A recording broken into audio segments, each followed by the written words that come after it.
My, what a cold day it is, at least where I'm from. How are we doing? Is it cold where you are? I mean, I don't need to know if you're in Canada and you're like, oh, it's always freezing here. What do you mean? This is a lovely, totally normal day that we're having. It could be that. It could be. What is up is... No, what is down is the temperature. That's what's up. Nothing. Nothing is up. View count is up. Subscribers are up. I'm all very happy about that. Always hot there, 32. Now, is that in freedom units? Because 32 would be like -1 degrees in Celsius. It could be that. Pretty warm in Canada, but not much snow? Okay. Whereas we have a very thick amount of snow, like levels of snow, inches of snow, to the point where non-freedom units, right? Good. Yeah, we got inches and inches of snow to the point where you think, I could just pick this up, pack it and use it as basing material. Don't tell me it like melt inside, that doesn't count. Temperatures are the same all the way, everywhere. Where else have we got people? Evidently we have a lot of people in Canada, if you're able to tell me about the temperature and the weather in Canada. What other countries have we got? And are you also in deep, deep snow?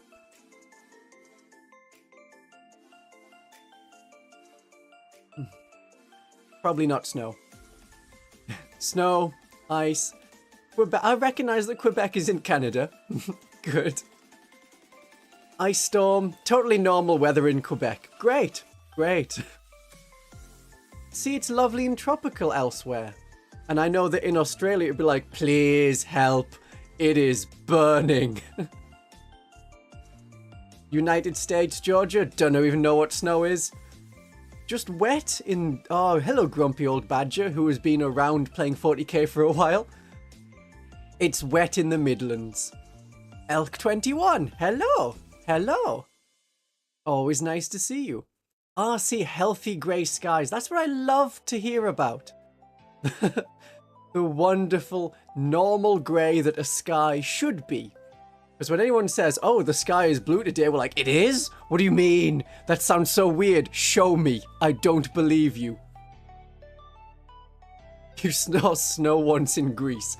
Depends how far up the mountains you go. If you go to the top of Olympus, they had snow there. I've been there one time. How's the music today? Is it audible but not too audible? That's good. That's good. So, today we'll be doing yet more of these unpopular opinions. Kelvin is the best. Yeah, sure. Then we can be like, oh, I don't know how many temperatures it is, but it's one of the numbers and it is above absolute freezing.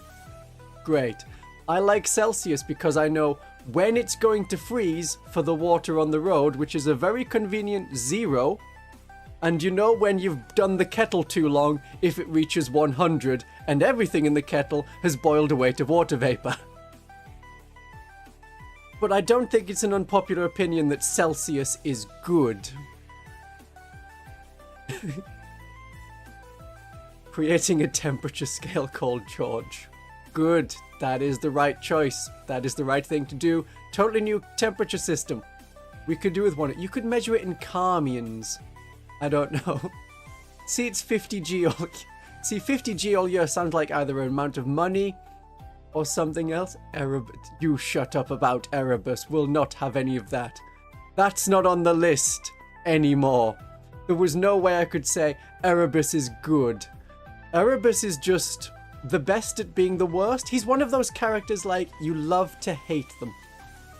Like if you've read the Sharp series of books by Bernard Cornwell, there was Hakeswill, who was just this utterly vile, horrible person. And then he died, and everyone was like, that's good. But I was thinking, now who do you have as a villain? Now that he's not around, anyone else is going to just pale in comparison to Hakeswill. You need someone else. Yeah, best at being the worst is quite a title in 40k when you have, oh, you know, your casual war criminals, your Imperial war criminals, the Chaos war criminals. Like how characters stick with their own ideals. That can work. Their commitment. I mean, Erebus has at least consistently supported the Chaos Gods.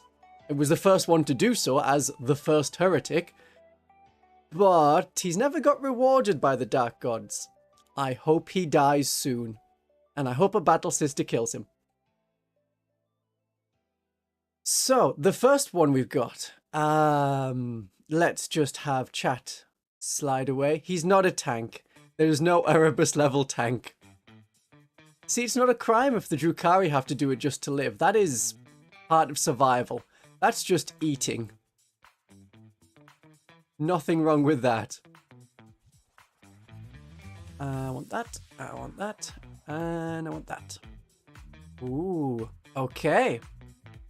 So that's the first one we've got today. That Games Workshop was right to nerf the Lychguard. So the Lychguard, you may know that there's a new Necron Codex out, coming out, pre-ordered, available. There's many rumours and previews being available, some of which are official Games Workshop sources, others are not. Maybe we'll talk about them in a video, maybe I've already done a video, maybe the video is going to come out tomorrow. Just saying. But the Lychguard definitely got knocked back quite a lot. They used to have the -1 to wound, much like the Aberrants did, but it's changed to be now the Aberrant version. So if your strength is higher than their toughness, then you're at -1. If you're firing at them with a strength 4 bolt gun, you're still wounding them on a 5. So that's good news for the Battle Sisters. It's good news for everyone.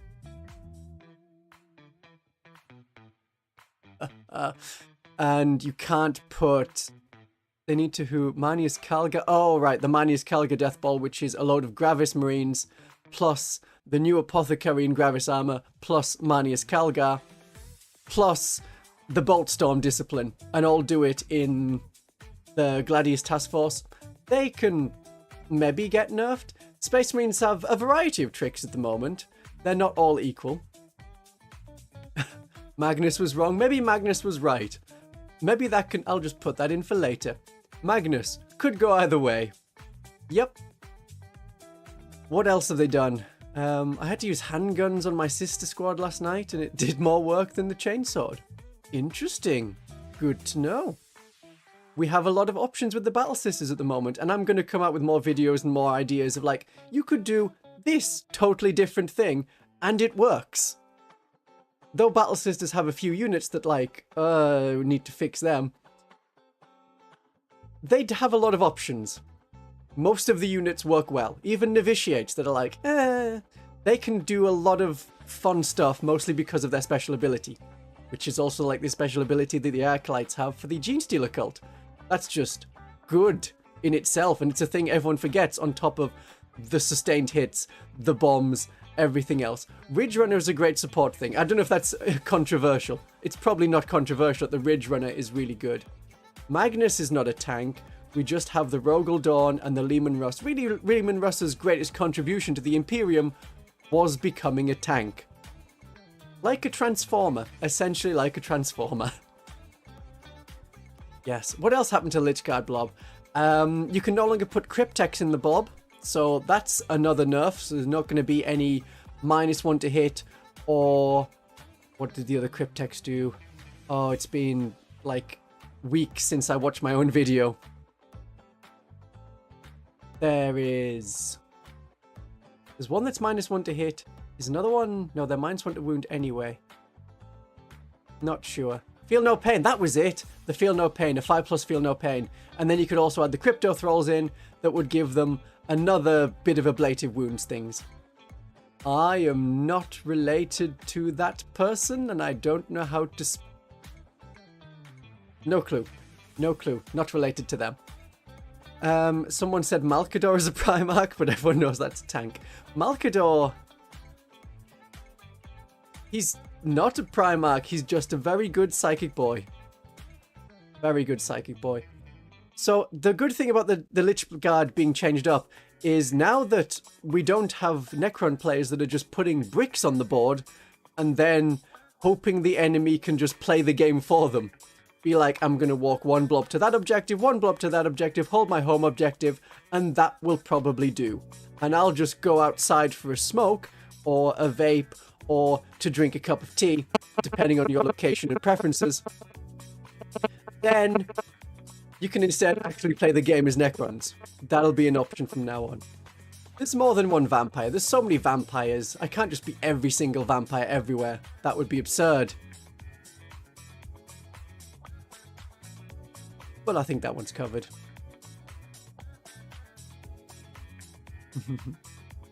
Trying to diversify the Necrons? Maybe. Is this going to scroll perfectly? It is not. That is so annoying that it's slightly off on the scrolling. Is that going to work? There we go. That's fine.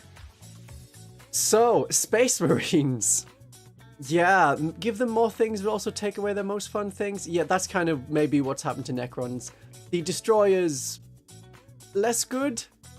Very different Destroyer tactics. But when they come out, I'm sure Necron players will be able to try all the different detachments and see which ones they like. And then have, oh, I have a lot of Destroyers. Maybe I will just stick with a Destroyer detachment, even though it seems kind of not amazing. So that'll be an option. Yeah, they did kill the Reanimator. Maybe. Who knows why? Who knows why? Yeah. So, Space Marines. They should just be ignored for a whole edition. That is not a bad idea. They can just exist in the background, and then there can be more lore about the alien races. You could actually have stuff with the Tau. Is this really an unpopular opinion? It is if you're a Space Marine player. Yeah. It totally is. And then we can have, oh look, we have a Tau Civil War. Oh, we have Tau versus Tyranids. More orcs doing stuff and fighting battle sisters. And you can have them in a box called Boys versus Girls. That's an option. Then you can have more battle sisters doing stuff there. Just having starter boxes even... No, there's never been a starter box that didn't have Space Marines. First edition didn't have a starter box. Second edition was Blood Angels against Orcs. Third edition was Black Templars against Dark Eldar, as they were called then. Fourth edition was Ultramarines against Tyranids. Fifth edition was Ultramarines against Orcs, and that was Black Reach. Sixth edition was Dark Angels against Chaos Marines. Seventh edition was exactly the same box. Eighth edition was Ultramarines against Necrons. No. 8th edition was Ultramarines against Death Guard. 9th edition was Ultramarines against Necrons. 10th edition was Ultramarines against Tyranids. So they've had a few. There's been a few, well, Space Marine boxes. Yeah, there's maybe is actually harder to get into the faction just because of so much choice, and you don't know, is this unit going to be continued? You should maybe be like, oh, I really like the Space Marines inside Space Marines. Those ones with the really big heavy weapons. Those Devastator Marines. Then, are they going to stick around for a whole other edition? Is it worth getting them, or am I just going to have to call them Gravis Marines in the future? They do have a whole game to themselves called Space Marine. So, they can cope. And then they have Space Marine 2. There is the Battle Sister VR thing, which is okay. My ability to use VR was via proxy and just had a controller. There's fun things you can do, like fire a plasma pistol and then be like, plasma pistol, throw the plasma pistol, that hits the enemy, and then it explodes. That's kind of fun. For the Space Marines, I do recommend getting the new Mark 6 Assault Space Marines, because you get the older jump packs, which look really nice, and better looking than the new Primaris ones, in my opinion, of course. And then you can have, well, they're cheaper than a lot of the other stuff, so I think you get like 10 of them for the price of slightly more than 5 Primaris Intercessors. So at that point, definitely get them. Oh, and then you can also equip them with chainswords and shields, and now you have some really well-equipped Vanguard veterans, if you're a Space Marine player like that. So the Space Marine datasheets, especially at the moment, where they're not quite compatible with all the different sub-factions of who can join who for characters and different units, so that's making it awkward as a beginner faction. They are simple enough to paint. That's something they've got going for them, because you spray them one color, and that is 90% of the model done. Yeah. No multiples of the same ones. Skitarii and Imperial Guard things? Maybe they did do right, limiting special weapon... Limiting squad special weapons to only one. Yeah, limiting them to what only comes in the box. That's pretty good. I think that's good, then it's not like, oh, I needed to buy extra to be on top of the meta. Yeah. Oh, Age of Sigmar is a whole nother thing with the Stormcast, who have been there 1st edition, 2nd edition, 3rd edition, all with Stormcast, and they have so many different kinds. They've got the Dragon version, they've got the Monster version, they've got the Hunter version, they've got the one that came out with 2nd edition where they're slightly thinner and all about the anvil stuff, and then they've also got the 1st edition Stormcast Eternal stuff. Yeah. They probably will get rid of the Vanguard Veteran Squad. But I'd like it if they didn't. Just, you know, to keep some lightning claws. Yeah. Oh, and then Cities of Sigmar is just a pile of different models, all of the different factions from the old world just together. The Stormcast are Age of Sigmar Space Marines, yes, but in a weird kind of twist, because the Space Marines in 40k, their armor is based on the Chaos Marines, the Chaos Warriors from Warhammer Fantasy.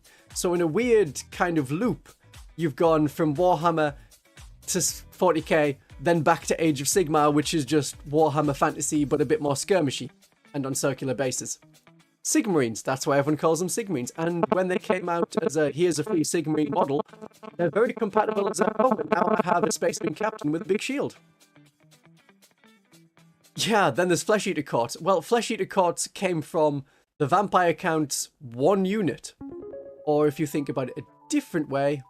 Ashley Turner just tipped 20 times for the Genestealer Cult content. Genestealer. I just got into 40k and won my first 2k point game last night. Would not have happened without your help. Thank you very much. I'm glad I was helpful. I'm glad I could help you win as the Genestealer Cult. We've got to rise up, our brothers and sisters. We've got to fight off the oppressors. Thanks so much for the money. What was I saying? The Age of Sigmar to 40k to Age of Sigmar. Ghouls. The ghouls, yes, they're based off one unit in the Vampire Count's old Warhammer Fantasy book, and then they became their whole faction by themselves. If you're being proper, in theory, then we also have the Bretonnian range. That's basically what they are, just the Bretonnian range. But thank you, Ashley, for the money. And I hope you all do well in your own games. And there's been plenty of tips. Someone said they're looking forward to using the Palatine and Dialogus combo. I did mention that in my video recently. One of the ones I did last week. So that's a good combo you can try. You want Big Knights to be sold in 40k? The Horus Heresy? Yeah, the way it's going with the Forge World stuff, where it's no longer Forge World, it's Warhammer 15 plus. You want the revolutionary aesthetic, but without being eaten by bugs. Maybe. I don't know what we've quite got as a resistance faction. I'm not sure. You could just have Chaos Cultists, but then you get eaten by Chaos Gods. You could do a Chaos Cult that's just rebelling. They did used to have that with the Imperial Armor books, and they had a... Here, make your own. Let me just move this off screen since I'm not using it right now. Ooh, new subscriber. Welcome to the channel. Nice to have you. Yeah, the bugs. Yeah, yes, Chaos Cultists. You could make several different things. Yeah, like Rebel Imperial Guard, essentially. That was one of the options. You could be like, this is a full faction itself, or like Pirates, but without turning fully to Chaos. So Guards are great for...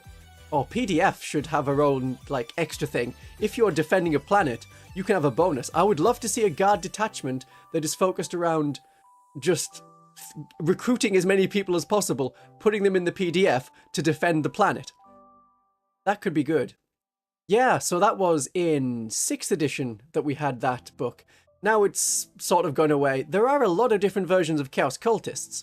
Like, a lot of different versions. I ran a list that was only had each kind of Chaos Cultist once, and it was kind of fun. I had Legends things in there as well. So there was the Psyker from Blackstone Fortress. put them in an accursed cultist squad, and now you have a squad that is toughness 4 with 1 wound and 3 wound models, with a 4+ invulnerable save and a 6+ feel no pain, that's getting 3 guys back every command phase. Not just your own command phase, every player's command phase. Yeah, I suppose if you want Rebel Guard, there is the Star Wars stuff. I think they tend to be a bit more expensive per model than Games Workshop though, which is a weird thing to say, but the idea is you don't need as many models to get a full army to play Star Wars Legions. Yeah, I'd love to have a human horde or conscript or PDF volunteers, or just bring back Fraternist Militia. They've not been around since 2nd edition, so having the Fraternist Militia back would be wonderful. I would like that. At the moment, we basically have novitiates that fulfill the same role and have very similar rules of just a bunch of people together, not having as much armor, going in for combat, or having auto guns, and also flamers. So that will happen. When will the Tyranids leave? Tyranids go home. That's what we should be saying. Go back to your own dimension. Yes, but every faction in 40k is always doing really, really well, always succeeding at defending, always succeeding in all their attacks, always managing to do everything they wanted to do, but also is in an equal balance against all other factions. So we're waiting for something to happen in the Octaria sector. That'd be nice. There's probably going to be another Crusade book about orcs in the Octaria sector, but it'll be like, here's orcs and Imperial Guard. And it'll be, oh, we're orcs, but we're fleeing the Octaria sector, or something like that. Tyranids did do a bit of a big nom there. Okay. Maybe Crusaders can be battle line? Probably not, because it's an Adeptus Sororitas thing rather than a Ministorum thing. Running them in small units or running, 6 lots of 2 is maybe a bit excessive. Maybe. Maybe too many. Okay. We've definitely established that we can leave Space Marines out for a while. Just sniping the characters with precision really hurts. Oh, yes, it does hurt the accursed cultists. If you have Armor of Contempt, I find them more of a big blob that regenerates quickly and holds objectives. More that than to actually kill things. There's Chaos Chosen for that. And I've been using Chaos Chosen for the whole time, and last edition. So, hello, Lina Smith, hello. So, I've been using them rather than Chaos Terminators with Abaddon and things. So there's many options. Many, many options. Right. Here's a one. Oh, and it comes with stories. So Games Workshop should make pre-painted miniatures, and I've combined this with another one that people put in. Games Workshop should allow its IP to be used by other companies to make pre-assembled, pre-painted models. Yeah. So I did like the tiny push fit ones. 3 Space Marines, 3 Chaos Marines, 3 Plague Marines, 5 Guardsmen. That was okay as a, here's some extra models really cheap. Yeah, remove Tau. I don't know if that's an unpopular opinion, just remove Tau entirely. Yeah. Need to have a drunk Necron messing with the map and have and move some planets. Ah. Well, they always have the Orusier I can't remember what it's called or how you pronounce it. Big map. Does planetary star system things. You can just have terror and then boop, disappears. That's an option. I don't know if it would work as a unpopular opinion. Maybe they would. Yeah, everyone's fighting Tyranids, but everyone's fighting the Imperium as well, including and especially the Imperium. They're always fighting the Imperium. Damn Imperials, they ruined the Imperium. Yeah. Genestealer Cult being able to field any Imperial unit? I don't know. There's some things like the Space Marines, maybe not. Battle Sisters, there is cases of like Battle Sisters being hypnotized, but then they get less into the cult. You could have them as Brood Brothers, I suppose. Just a different faith after all. Or the same faith. We would say it's the same faith. That's right. So, Games Workshop should make pre-painted miniatures. Now, there was a company that's worth looking up because it's interesting. Called Havok. Havok. And they made a starter box game called Skirmish. And that had a bunch of pre-painted models that you just pushed straight into a base. And they came with bases. All of them were on the same size base. All of them pre-painted. There was some rebels that looked a lot like Star Wars rebels, but also looked a bit like Imperial Guard. There were a bunch of Psyker dudes. There was like ninja Psykers, so that was cool. They had dreadnought-looking things. There were tanks. There was a lot of things. They just didn't work out. What they did was they released themselves as like a competitor to Games Workshop, but they announced themselves in like October, which is between summer, when people buy things, and winter, when people buy things. So not a lot of people bought their stuff. The second thing they did wrong was they sold it through Argos. And Argos, which you may not have in your country, it's like you go into the shop, there's nothing but a big catalogue of books, and you write down the ones you want. Like, I would like product number 001802, and they have just a warehouse behind them. You order that, you pay, and then you stand and wait in line. It's a bit like using the McDonald's screens. But then you get that. The problem with, with nothing, not just nothing was ever in stock, with Argos doing this Havok system, all of the products for their infantry got the same code. So it was essentially a random gacha as which unit you got. So you could be collecting one of the 3 factions. I really want this thing, and then you get something entirely different, more and more of the ones you've already got. So it was kind of awful. If you saw them just on a shelf, you'd be like, right, I'm getting these because I know maybe I can trade them with someone else. And it just didn't work. Eventually, it collapsed. But it was great to have pre-painted models right away. They're there, they work. Yeah, it was a whole weird thing. Yes, pre-painted gacha. But you can't really build and collect an army of just the models you want. They were really nice, decent plastic. I mean, for pre-painted, they're all one colour. There's a couple of stickers put on, and like the faces and guns were painted. But it worked. It was your like battle-ready level. So if Games Workshop did that, that would be great, but without the whole Argos thing. Yeah, I mean, Games Workshop's already doing the loot boxes because they have Space Marine Heroes, which is, there are 10 Space Marine Heroes to collect, or 7 or whatever, and you'll get a kill team out of them when you do, and you can use them in the game kill team. But then they just randomize what you get, and it's like, oh, I've got 3 of the same sniper, and 1 dude with a bolt gun. This is not a kill team. Yeah, D&D might have done something like that with the pre-painted. That sounds right. I know people who have collected a lot of the D&D things. Yeah. Write a code on a ticket using a pen. Yeah, Argos was a whole special thing. A lot of people keep taking the pens though, because they weren't necessarily on chains. It was just tiny blue pen. Yeah, oh, Games Workshop would never undermine their hobby. No, never. Never. They seem to be doing alright though. They're making money. They released a new edition of 40k, so that made them lots of money. Yeah, Citadel is their own like in-house painting company that makes their own paints. I don't know if they survive by themselves or if they'll get integrated into the larger Games Workshop machine, the way that like Forge World has. But we'll see. Just gonna slightly turn down the music.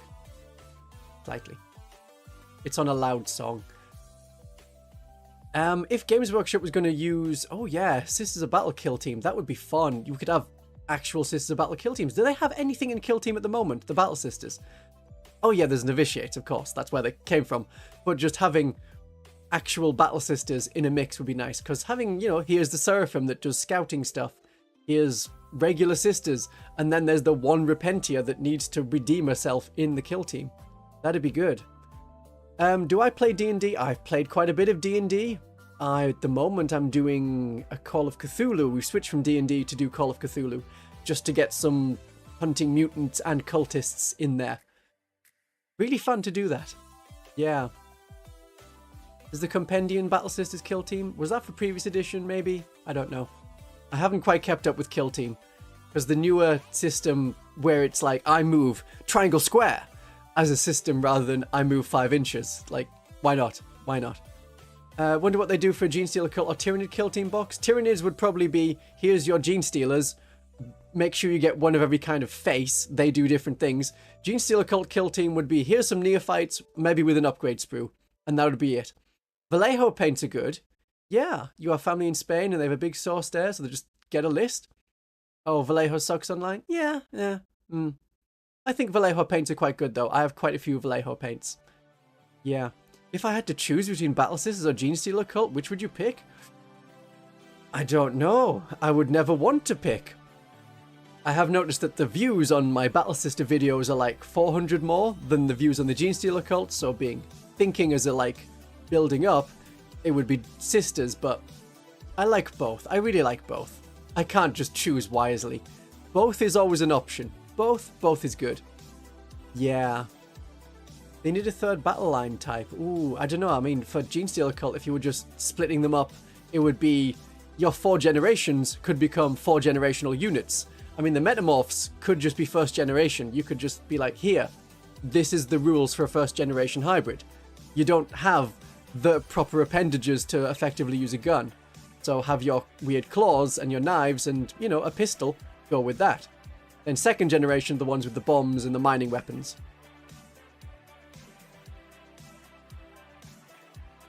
Then third generation, that could be a whole separate thing to the fourth generation.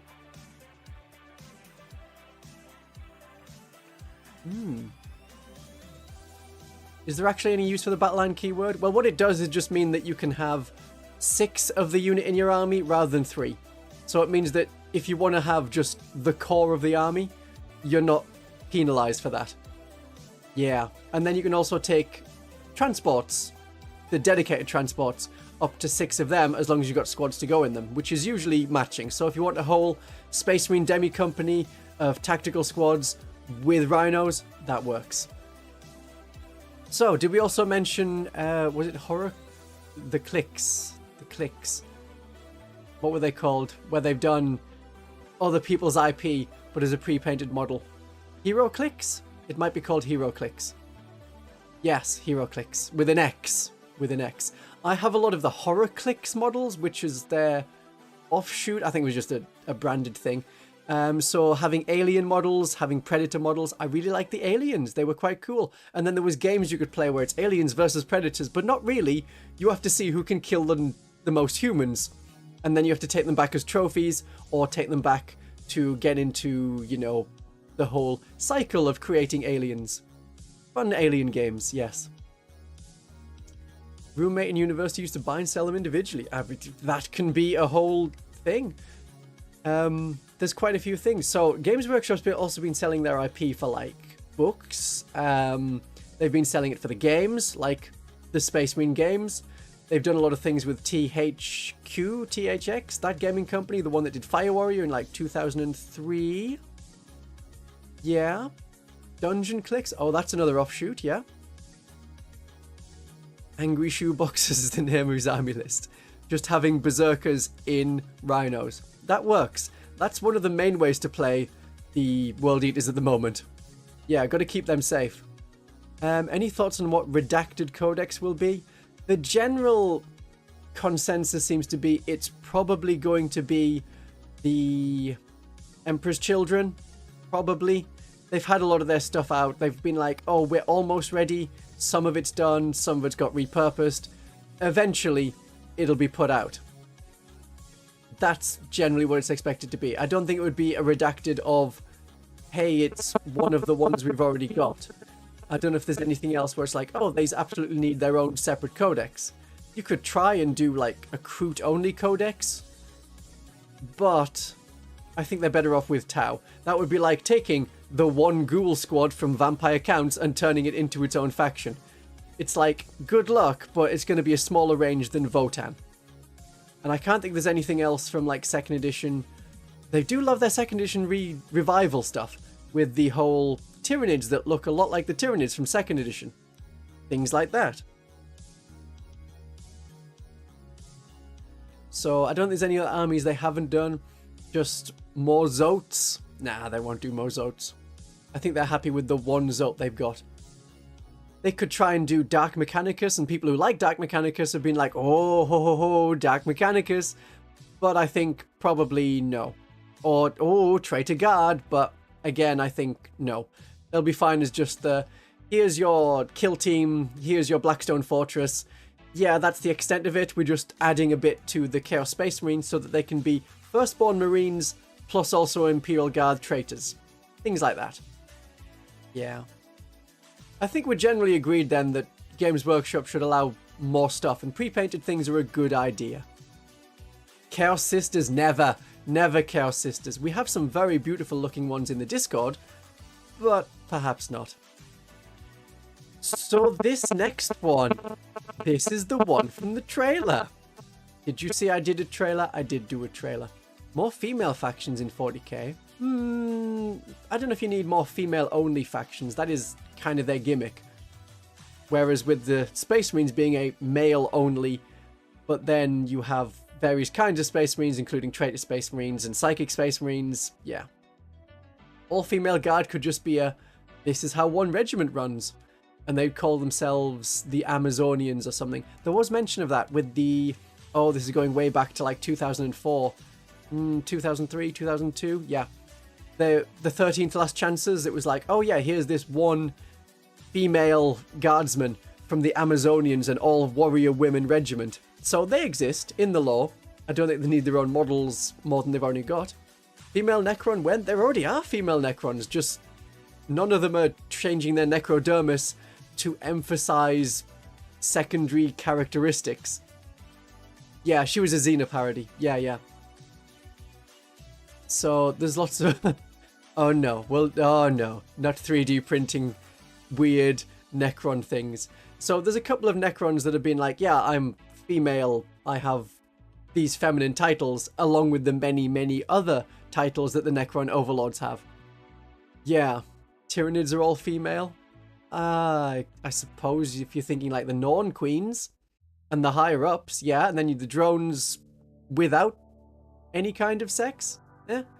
So yes, we've had female Necrons in the lore, just not models with boobies. So, Celestine being a greater demon of the Emperor.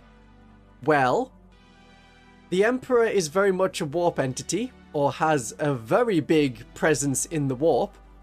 So that would mean that if the other demons can pick their chosen people to be greater demons, then you can get, you know, greater demons of the Emperor. So Celestine can be one of them, and that is just what a living saint is, whereas any of the actual martyred saints are just really cool people.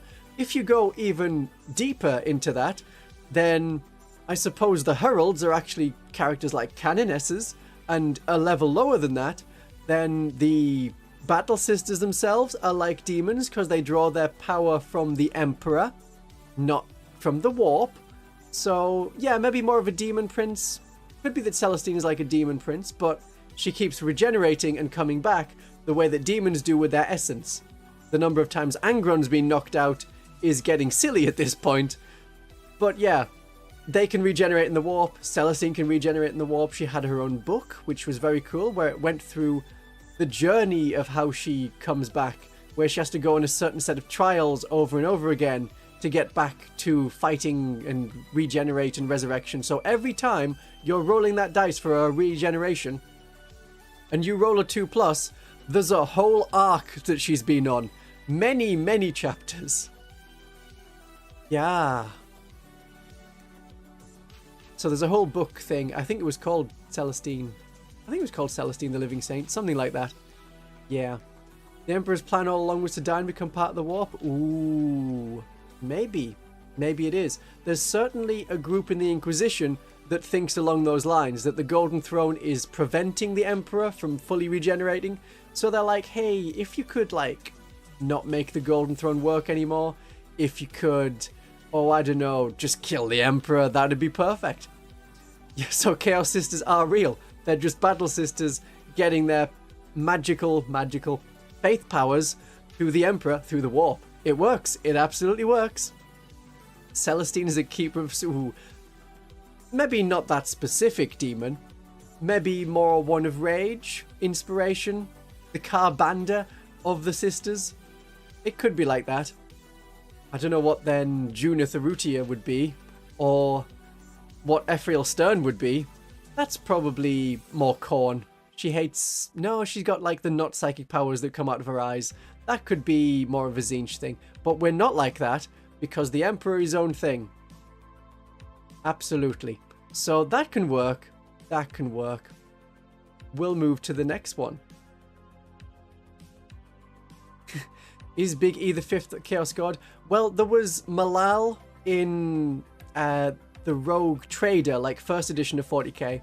And also back, no, it might have lasted that long, yeah. But also massively in Warhammer Fantasy, which was just, I am Chaos for Chaos. But they couldn't get him to be a full god because of apparently copyright things over who else had Malal. But he was sending out champions whose only purpose was to kill other Chaos champions and prove that they're the best at Chaos. Like that. Yeah. Oh yeah, you can see some sisters losing it and falling to Khorne. That happened a bit recently in the lore. It was like, yeah, we've got a whole one of those fleets that goes out and fights against the Imperium Nihilus. Torchbearer fleets, I think it's something like that. And a lot of them were either killed or turned to Khorne, including some Battle Sisters and Salamanders. So there's that, yeah. The Emperor died in the Battle of Horus, and Sanguinius take over the course for the long game. Oh dear. I'm sure there's lots of absurd Sanguinius rumors of like, well, we're going to get Sanguinius back. It's going to come back, guys. It's going to be great. Every Primarch's going to come back to the 41st millennium. Please don't undo that. That would be the worst thing. Be like, didn't you die? Like, saving us all? Yep. And I got better. So now I'm going to sacrifice myself again. The Horned Rat in Age of Sigmar is the 5th Chaos God. Yeah, I never got to that level in like Warhammer Fantasy. So much heresy. Well, yeah. Yeah. I like that. I like that, Robert. That Sisters of Silence are the Keepers of Secrets because they don't say anything. Good. Yeah, we did that last time in the last Unpopular Opinions, that we have too many Primarchs, and bringing back Primarchs just ruins the vibe a bit. Yeah, we've got too many of the revamping the glory days. It's like, oh, and also Achilles is back and alive and helping us fight the Persians. And like, no. Keep them separate. So Tau are definitely good guys with absolutely no flaws. That's right. The caste system is perfect. There is no Farsight enclaves ready to declare war. It's just perfectly normal, you know, non-misinformation, non-mind control related, actual greater good that all of them believe in. It's fine. Auenvar is alive and well. That's right. He was not killed by an Imperium assassination task force. Everyone is fine. Yeah. There is no neutering of other races. There's not. There's not happening at all. The Tyranids, they were all beaten. High Fleet Gorgon was the only High Fleet. They are entirely wiped out. Yeah, the Tau infantry does look kind of cooler than the mechs. I've never been a massive fan of the battlesuits. Yeah, there's no war in Bar Sing. Oh dear. Everything is great. So they definitely don't also kill auxiliaries when they get possessed by chaos stuff. So that's fine too. I would like them to bring out more of the auxiliary side, because that's what I like about the Tau. When you can have all of the weird aliens together, working with them, not just in the lore, but in the actual battlefield, on the tabletop. You've got them. You've got the Kroot and the Vespids and the Guervesa all fighting together. It'd be good. I'd really love to see it. Well, we'll see what Games Workshop does with the Tau when they come out, which is in... Are they a spring faction? Just tipped 5 monies for Bing 0 RZNM3 share. Thank you for the monies. I love that. Thank you. Thank you very much. Monies indeed. I would like more variety of 1 unit of bugs. Yeah. More Gundams. More Gundams? Yeah, I like that Flicky Bicky. More Gundam type things. Are Tau into anime? Probably. They probably are. But they're also weird cow creatures. Which, of course, as they are the good guys and have no flaws, is the perfect thing to do. Nothing is going to go wrong with the AI technology they have. It'll all work out absolutely fine. The Vespids, I think they are resin at the moment, so ideally they'll get a new kit, which will be all flicking about on like half rebar sticks, the way that the new Primaris assault intercessors are. Yeah. The Eldar should also have more dinosaurs. I don't think that's even a controversial thing. Just, ooh, there's a thing you'd be like, what's this new codex coming out? Why, it's... Oh, what are they called? Exodite Eldar. Exodite Eldar is a whole thing. Yeah.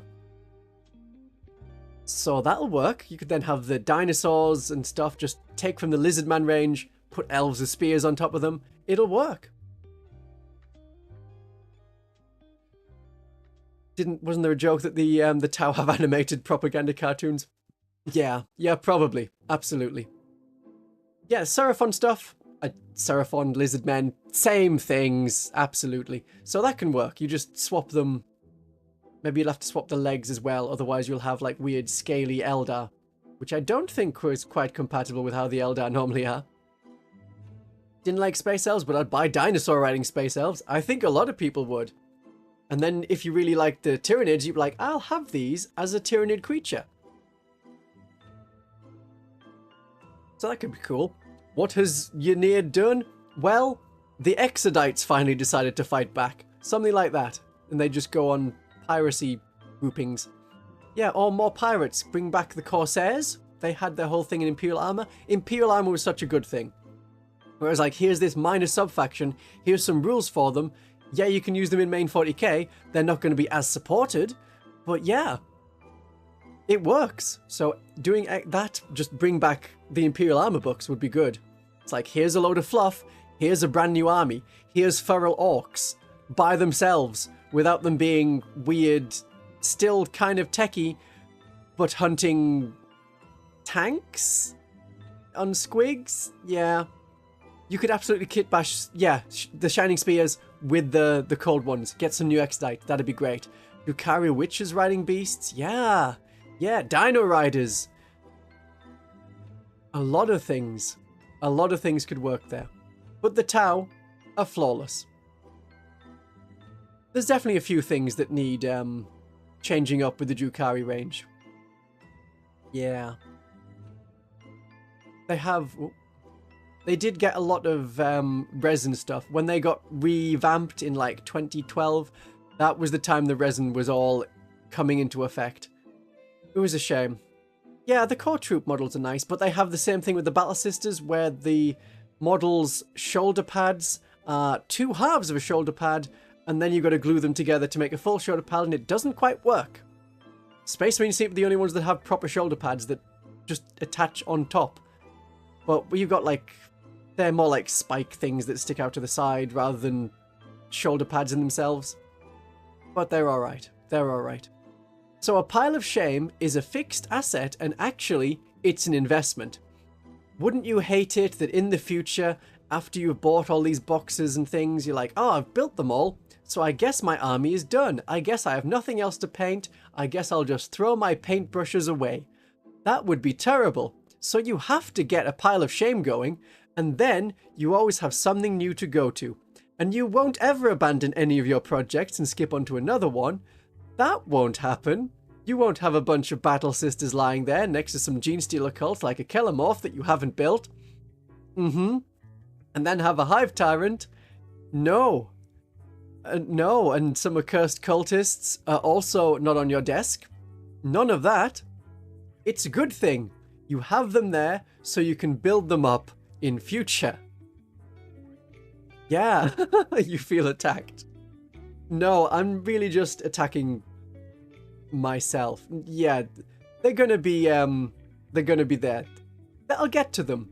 It's a thing I can get to when I want to. When you're like, oh, I would just love to paint for a bit and watch some rubbish on TV, then you can. Yeah, the Finecast Drukhari existed for a month. Oh, the Court of the Archon, oh, they went all over the place with the rules. They've never been quite consistent with the Cult of the Archon. It's like, yeah, they can go with the Archon, or they can go there themselves, or in like the 8th and 9th edition thing, where it's every character is a separate thing and wanders around by themselves. That was kind of weird. Yeah, they sometimes trip over themselves trying to make setting more grimdark. Probably. It can be a bit more grimdark than it needs to be. Yeah. It's a pile of opportunities. That's what it is. It's a pile of fun. Yeah, there are some boxes that do lose investment. You'd be like, oh, I'll get this starting army because that's the only way you can get the codex at the time. like they did with the Lumineth Realm Lords and the Battle Sisters and the Imperial Guard more recently in the end of 9th edition. Yeah, there will be times when you're like, oh, I suddenly have a lot of time to paint. And so that's when I finished my Skaven army, which had been sat there for like 10 years. And like, oh yeah, I painted, 80, 90, 100 clan rats in a month or two. So that works. Yeah. You don't know they wouldn't have gone up in price. A lot of the things have. Yeah, or there's inflation and things. You're just getting ahead of inflation. Yeah, your children can inherit your pile of shame. And oh yeah, Votan did it as well, yeah. Here's the starter box, which has basically all of the models that Votan were going to get, and the codex. I don't like it when they do that. But they're probably going to do it with, like, Bretonnians and the King Tombs. Totally new faction, the King Tombs.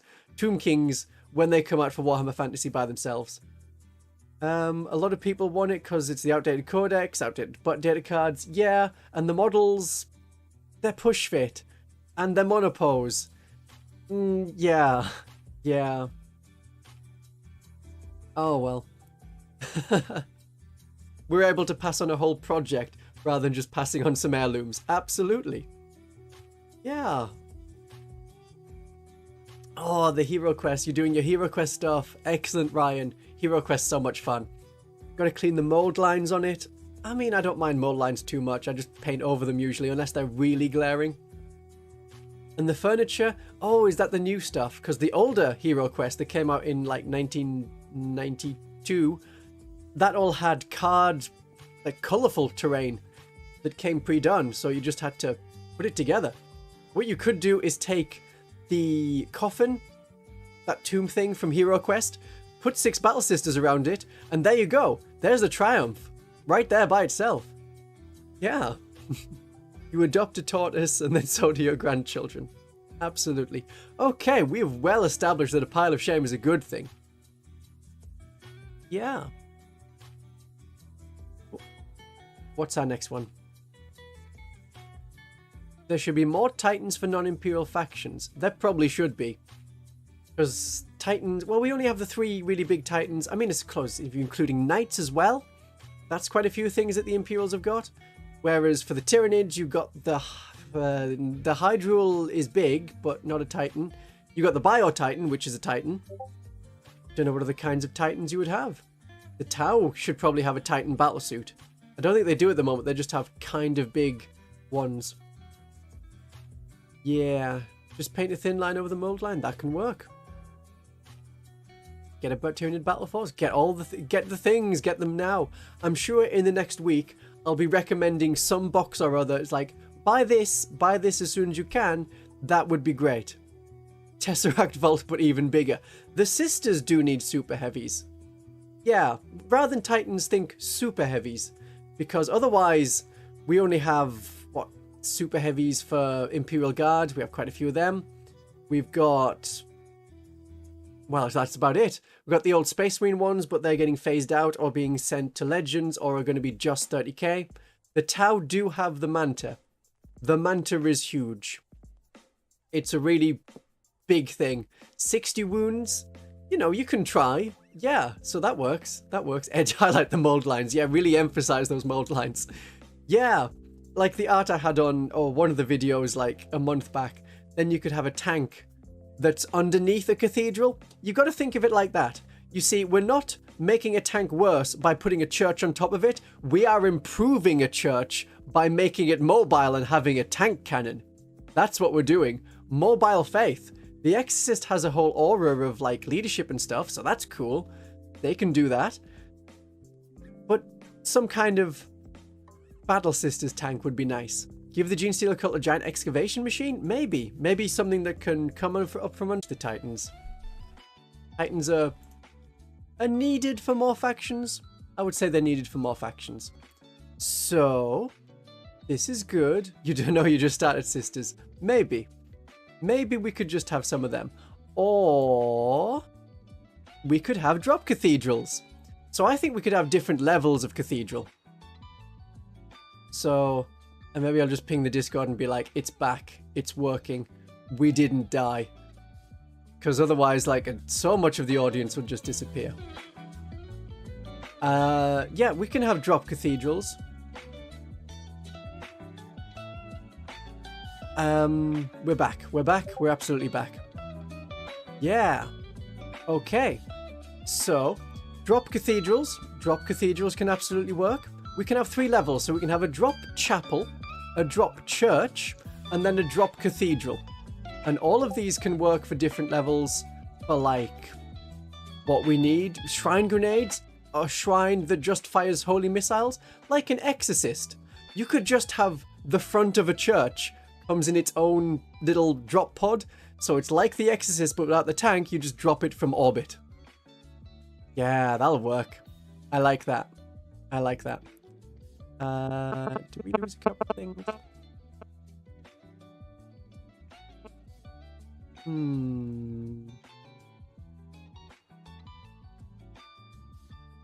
Did stream elements fall off as well?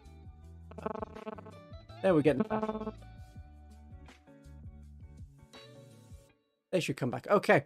So yeah, we could do it like that with different bits of missiles. We could have then actually dropping battle sisters, 20 arco-flagellants with 2 preachers. Ooh. Yeah, you could drop that. You could drop that on the enemy. That could great. That could be great. The audio should be fine now. It might have just been the background music. I've moved it to a different track.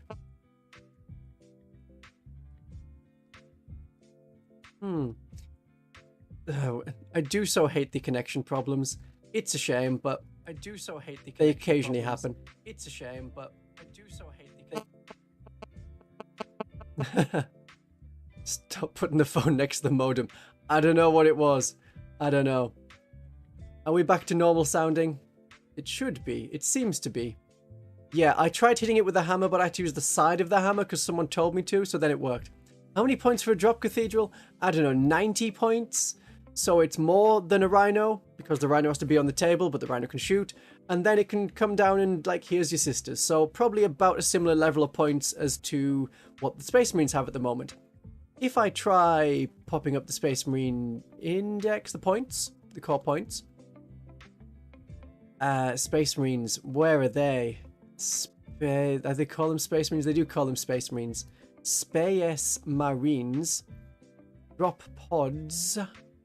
A drop pod is 70 points. Let's have it 70 points. If they stick it to 90 points, they'd be like, yep, and here's your battle sister tax. Yeah. It just becomes stationary after that. You have some battle sisters still on the sprue that you got with the Imperium magazine.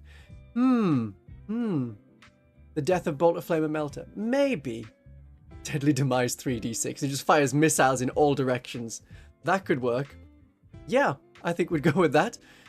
Yeah, the Imperial magazine was a weird one where it was, you got like a battle sister and an arco-flagellant and a repentia in one magazine. And then a couple of magazines later, you would get a couple more of them just to put them together. You name the index Smurfs, and that's a good way of putting it when you save it to your computer.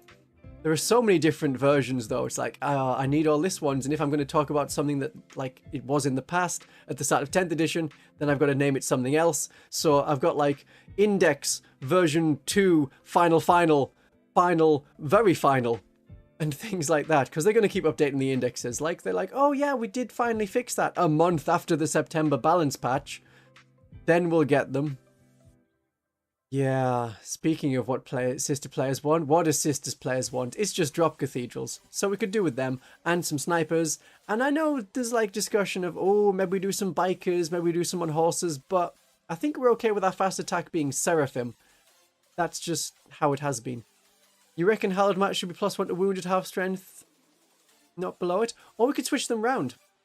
We could switch them round to have it as, when you're below starting strength, you get +1 to wound. When you're below half strength, you get +1 to hit as well. Melters being anti-tank?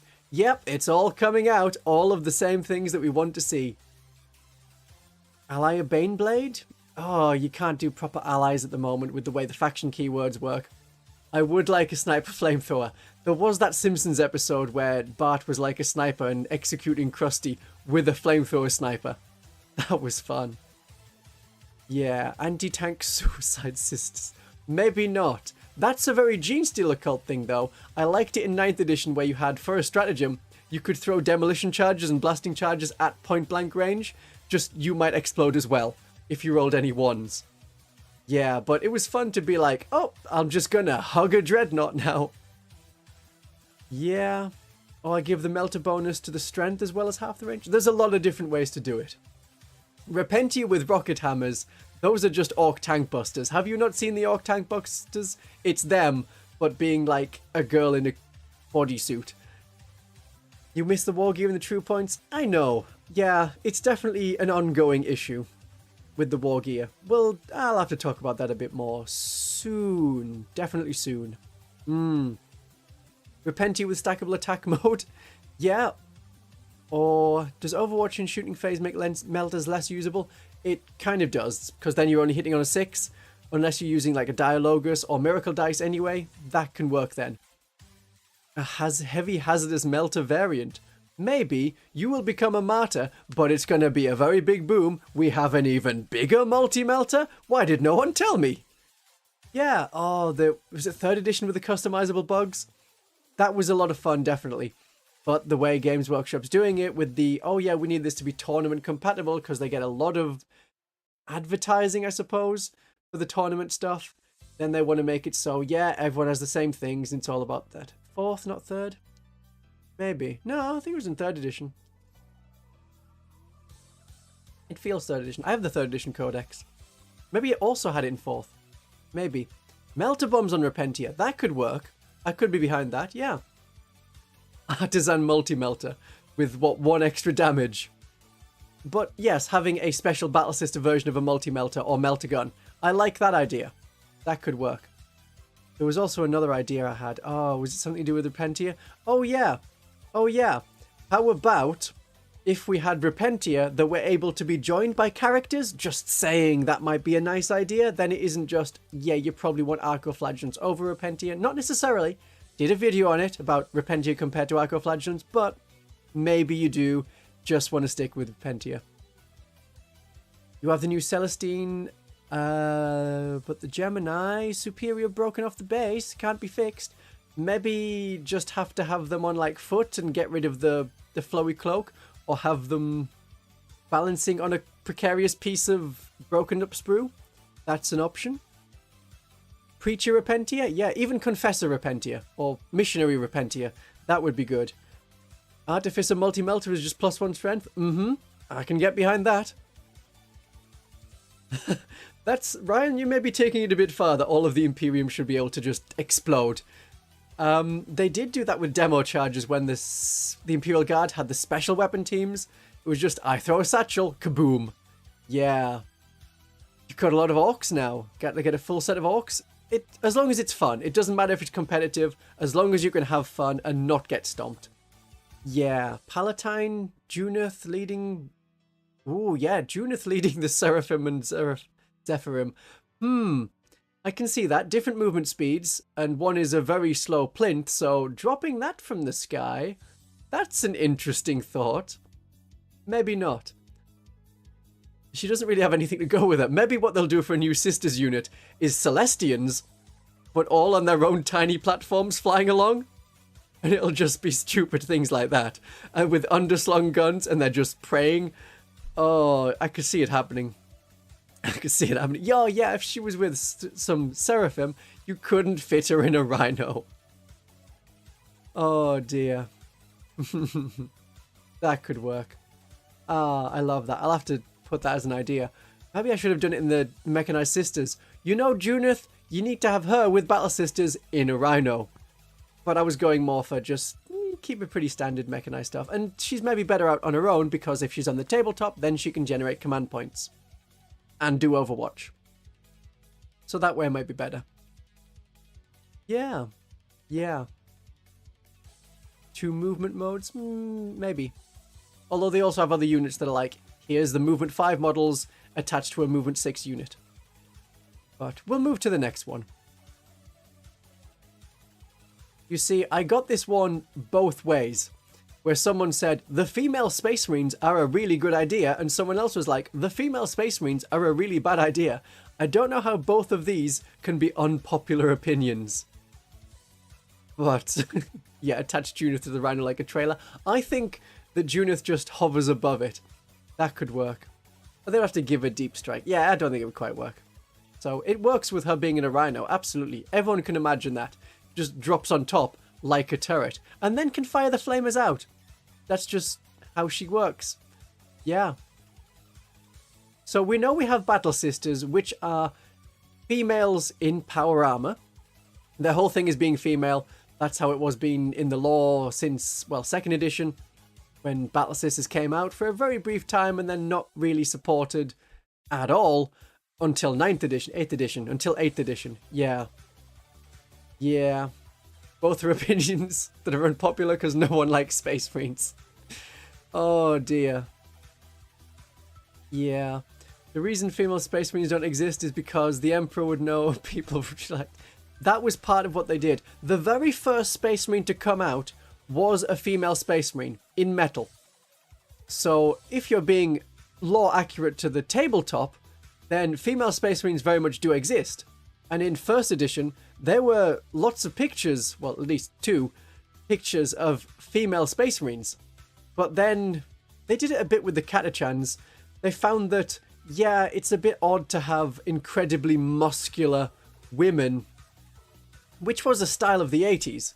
All the women were either incredibly meek or incredibly muscular, and that was like the binary of feminism at the time. There was more to it than that, but in films, certainly. And it might get a bit odd.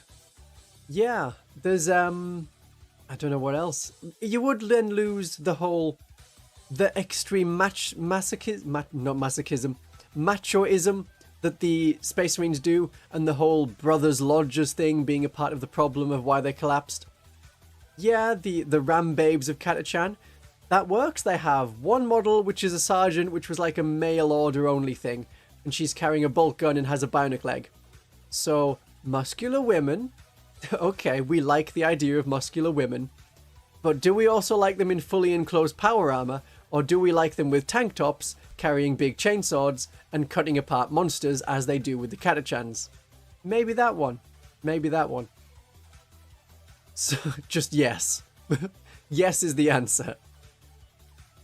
We're going yes. Okay. Okay, yes to both. The answer is just purely yes. Female Ogrins, they definitely exist in the lore. There have been, well, female orc models. They had a couple, like a man-eater one, which was a mercenary type. So there was that. Everything I just said, yes. Good. Good. Female Votan, there are female Votan. They've got some female heads. And weird ones with like funny eyes and stuff, because they customize their DNA stuff. So there's definitely female ones, or female looking ones. You can make them look more female. The Drukhari, the Eldari, they can all be purely female, whether you use the incredibly big boobed chests or not. A lot of people have converted them to be more feminine. Is it just adding boobs, though? That's the real question. Is someone just 3D printing some semicircles to attach to your models? Because that's a bit different to having distinctly female custom heads. Victoria Miniatures does a nice range of not Battle Sister, they're already female, of Imperial Guard heads in a lot of different regimental hats. Yeah, you worked hard on the Eldars to only have female torsos. Good. Good. Yeah. Norn Queen. You've got a Norn Queen leading the Tyranids. That works. So we definitely have a lot more female representation in the more recent years. So they're having here's a faction, there definitely are females in them, rather than this is a no, we have no women here faction, or we have only women here faction. Because even the Battle Sisters have a lot of the Fraternist Militia, they've got the Preachers, they've got the Archoflagellants, units like that. I mean, some of the Archoflagellants are on distinctly female bodies, so that can work. Yeah, the female STLs for Guard, maybe not. What was I thinking? Oh, yes! If you look at the Blood Bowl releases, they have the Wargs as, like, cheering groups. So they've got their weird cheerleaders back for some of the things. Yeah. So that's when you gotta know what WAG stands for. It might be just a British thing. WAGs is, for footballing term, for the wives and girlfriends of the people who are in charge, well, the wives and girlfriends of the football players. So when they have the WAGs, it's their cheer group for the orcs. It's not cross-dressing, they have weird extra mushroom growths on their chests. So that's the whole thing. You can look at them, they're on the Warhammer community. But rather than continuing to talk about incredibly muscular women, which we could for, you know, a continued amount of time, at that point, you would just have to rewatch my Vampires vs. Werewolves video and see, oh yeah, there's a very muscular werewolf lady. But then you would stop watching me and go watch her. But she's not live right now, so you can't. We'll move on to the next one, which is... the Xenos are far cooler than Chaos. Because the Chaos is just protagonists with spikes. It's weird, I just said, you know, we're not going to talk about muscular women anymore, and the viewer count dropped by 3. So that's fun. So, Chaos. Yeah, this is just 2 things at once. The Chaos Marines are at the moment, or definitely have been for a while. Maybe I just need to drop the audio. That is getting a little loud on the background music. They are just, here's some Space Marines, we added some spikes. And that's about it. Then, oh, we've got Imperial Guard, but then we added some spikes. And now it's Traitor Guard. They must have gone up for a buff puff bod. Yep, must have done. I'm very glad of you to remember the name of the werewolf I included. Oh, it's not like there's only one werewolf VTuber. I'm sure there must be more. That's also a female. Yeah. The Xenos are more varied, so I'm glad that there's, you know, a lot more appeal for them. That's good. So they can do a lot of different things. We've got the anime mecha Japanese kind, which is the Tau. We've got the slightly less anime, somewhat Japanese and also Greek inspired Eldar. Then we've got, oh yeah, Chaos Knights. I mean, for a time it was just, here's the same kit. Here's your spikes, add them if you want. Yeah, that's just, Chaos Knights are just spiky Imperial Knights. Now they have slightly distinct models, but not really. You can still just buy the Imperial Knight models, and it's the same. Yeah. The Xenos out there without the correct number of arms. And what is the correct number of arms? Is it 4? Because there's going to be a lot of Acolyte hybrids who are very hurt by that. If it's not 2, Neophyte hybrids are going to be very hurt. But they know that. Yeah, spikes or Egyptian cosplay. Slight variations, yeah, on they're just Space Marines. So if Games Workshop is doing more of a let's push the Primaris as the only way to play Space Marines and then everything else, yeah, it's Chaos. I do hope they stick with at least tactical squads, because they're a nice mix of stuff. I would like that, but others, I suppose they can go. Yeah, what flavor of Space Elf do you want? You've got Craft World, you've got Sadist, you've got Pirate, you've got Clown. We also have, you know, Dinosaur version, and we've got, everybody says Space Pirate. Oh yeah, Undead ynnari kind. So there's like 6 kinds of Eldar, Xenos, just the Eldar themselves. Have we mentioned the Space Dwarves? No, but I suppose they're Xenos, because I just think of them as mutants. Like Imperial mutants, because they were a subclass of human. And then they changed up their DNA, made friends with robots, AI, all of that horrible stuff. So, yeah, no. I don't quite consider them Xenos, but I suppose that's the best place to put them. They're at least very, you know, there's a variety of them. Dinosaur Orcs, I would love to see Feral Orcs against Exodite Eldar. That would be an amazing box. Yeah. The Demonophuges on the Craft World section on Element Games. Oh dear. Oh no. At least Firestorm Games, my affiliate for the UK, linked in the description, they have it in the right place. It is under Imperium Sisters of Battle, last time I checked. And if you want to check, links in the description, you can check there. There's other affiliate links there as well if you'd like to check them out. And then if you do want to buy anything straight from there, I get some monies. So without any expense extra to you. So I appreciate it when you use those links. And the Gap Games one has been very popular for Australia, because that's like 21% off compared to Games Workshop prices. It's, very good deal. Yeah. I thought the Votann were completely engineered from the start. Oh, I've not quite kept up with the lore that's been around for, I guess, 9 months. Maybe a year? That's about how long Votann have been around. Yeah. Oh well. I don't know if they're engineered from the start or done things, but there should definitely be more non-imperial human factions. What about that? They just have the Codex law at the moment? Yeah. So, what about non-imperial human factions? So, we could have Dark Mechanicus, we could have Traitor Imperial Guard, we've talked about them quite a bit today. We could have the Guervesa with, you know, part of the Tau, either as their own book, as like the auxiliaries. You could do auxiliaries by themselves. You could just get other stuff. Like, the Guervesa in themselves shouldn't just be a model suggestion. They should be something that has their own, like, model range. Well, not necessarily range, but here's at least a kit. This is the box that makes you Guervesa. It gives you some of them. Alright, how is this an unpopular opinion? Maybe it's okay. Maybe it's not an unpopular opinion at all. Maybe people are like, you know, just have the regular humans and the Imperiums should be based around humanity. That should be it. Isn't there a human faction that adopted the Orc way of life? Those are the Diggers. So they were a Gorka Morka faction that decided, yeah, I'm going to paint myself green and blue and have the paint and ride around in ramshackle buggies and fight off the Orcs. You could do them, but using Imperial Guard or Orc rules. That could be fun. It could just be an upgrade sprue. It could just be a kill team. It could absolutely just be a kill team. Add that on. So football fans, I mean, the Orcs themselves are already football fans.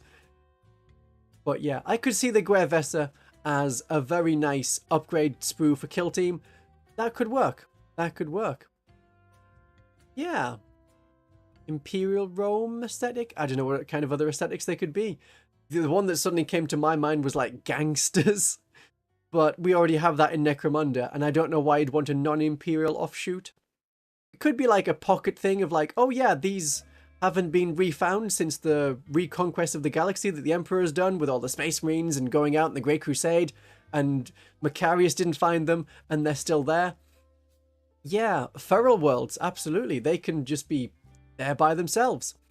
Could be low-tech, it could be similar to Imperium, as long as they don't just do, it's like Imperium, but we have even better technology, because at that point, it's Votann, where their bolters are better than Space Marine bolters and Battle Sister bolters, and their plasma guns are better, and the Tau already had that with the plasma guns that are better than the Space Marine plasma guns. And they didn't overheat at the time, but I think they've gone back to overheating now in the rules.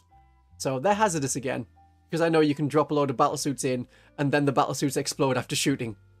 Commissar Yarrick as an Orc. Ooh, I don't know. I don't know. I'd love the truck they released for Necromunda for Votann. Oh, I know the one you mean with the weird, yeah, the cargo hauler, but it's not quite the cargo hauler. It might have been called a cargo hauler. It has a dome at the front. Looks kind of cool. Yeah. That could work. That could work.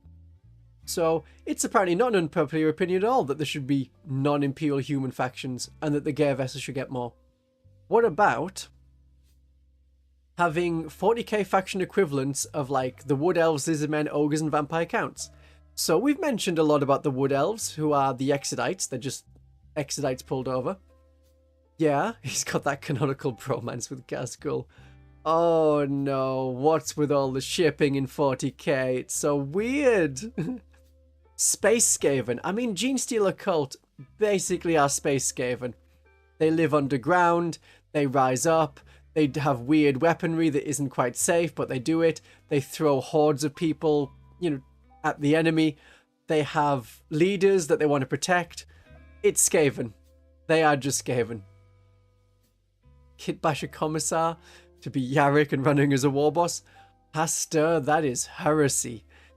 We do it for the Star Gods, yes, yes. Much, much cheese. Many much warp stone. Yeah. There are Scout Units Imperial Guard on motorcycles. They used to exist, Lana. In 2nd edition, that's when we had Imperial Guard bikers and Imperial Guard jet bikes. They had like their own land speeder kind of thing. Yeah. Exodites basically are the Wood Elves. Lizardmen, I don't know what you'd want, just some kind of other alien. So that could work. Some kind of, not necessarily Lizardmen, but you could do a lizardy type thing. Lizardman Marines. I found a Lizardman body looks really good, like the Saurus warriors. They look really good as aberrants. They've got the tail, they've got the big chunky arms, they've got the spikes, which could be an aberrant thing, so that can work. Space Marines riding lizards in 2nd edition? Were they? I don't remember that. I remember them having, like, shuriken catapults at one point, but that was a 1st edition thing. That was odd. I mean, the Ogres, they are just the Lizardmen is a Tau auxiliary. That could work. Here's, like, another weird race of people that we've kept up. Yeah. They kept saying rattling, and I thought it was Space Skaven. Yeah, that's Space Hobbits. Then we have the Ogrins. The Ogrins? Am I saying? Yeah. Ogrins are the Ogres. Space Vampires? I mean, we do have Blood Angels. There is also the Night Lords, which sort of not really vampire. Vampire counts, they're the Blood Angels, but they have some of the aesthetic. They have the nice cloak on big psychic leader man. Name starts with an M. Can't quite remember it. Mephiston. He's got that. Yeah. They definitely should. So, country opinion. Oh, good. Oh, good. I'm glad it is an unpopular opinion. There should not be 40k equivalents of every fantasy faction. Yeah. Okay. I mean, I can get behind that. Yeah. So, waiting for a werewolf army in Age of Sigmar? They do have... Well, they already have the vampire werewolves, which is a kind of weird thing, Thomas. They've got the... I can't remember what... The Vengari? Which is werewolf vampires. A very horrible thing. I would not like to run it. But that can exist. The space sharks.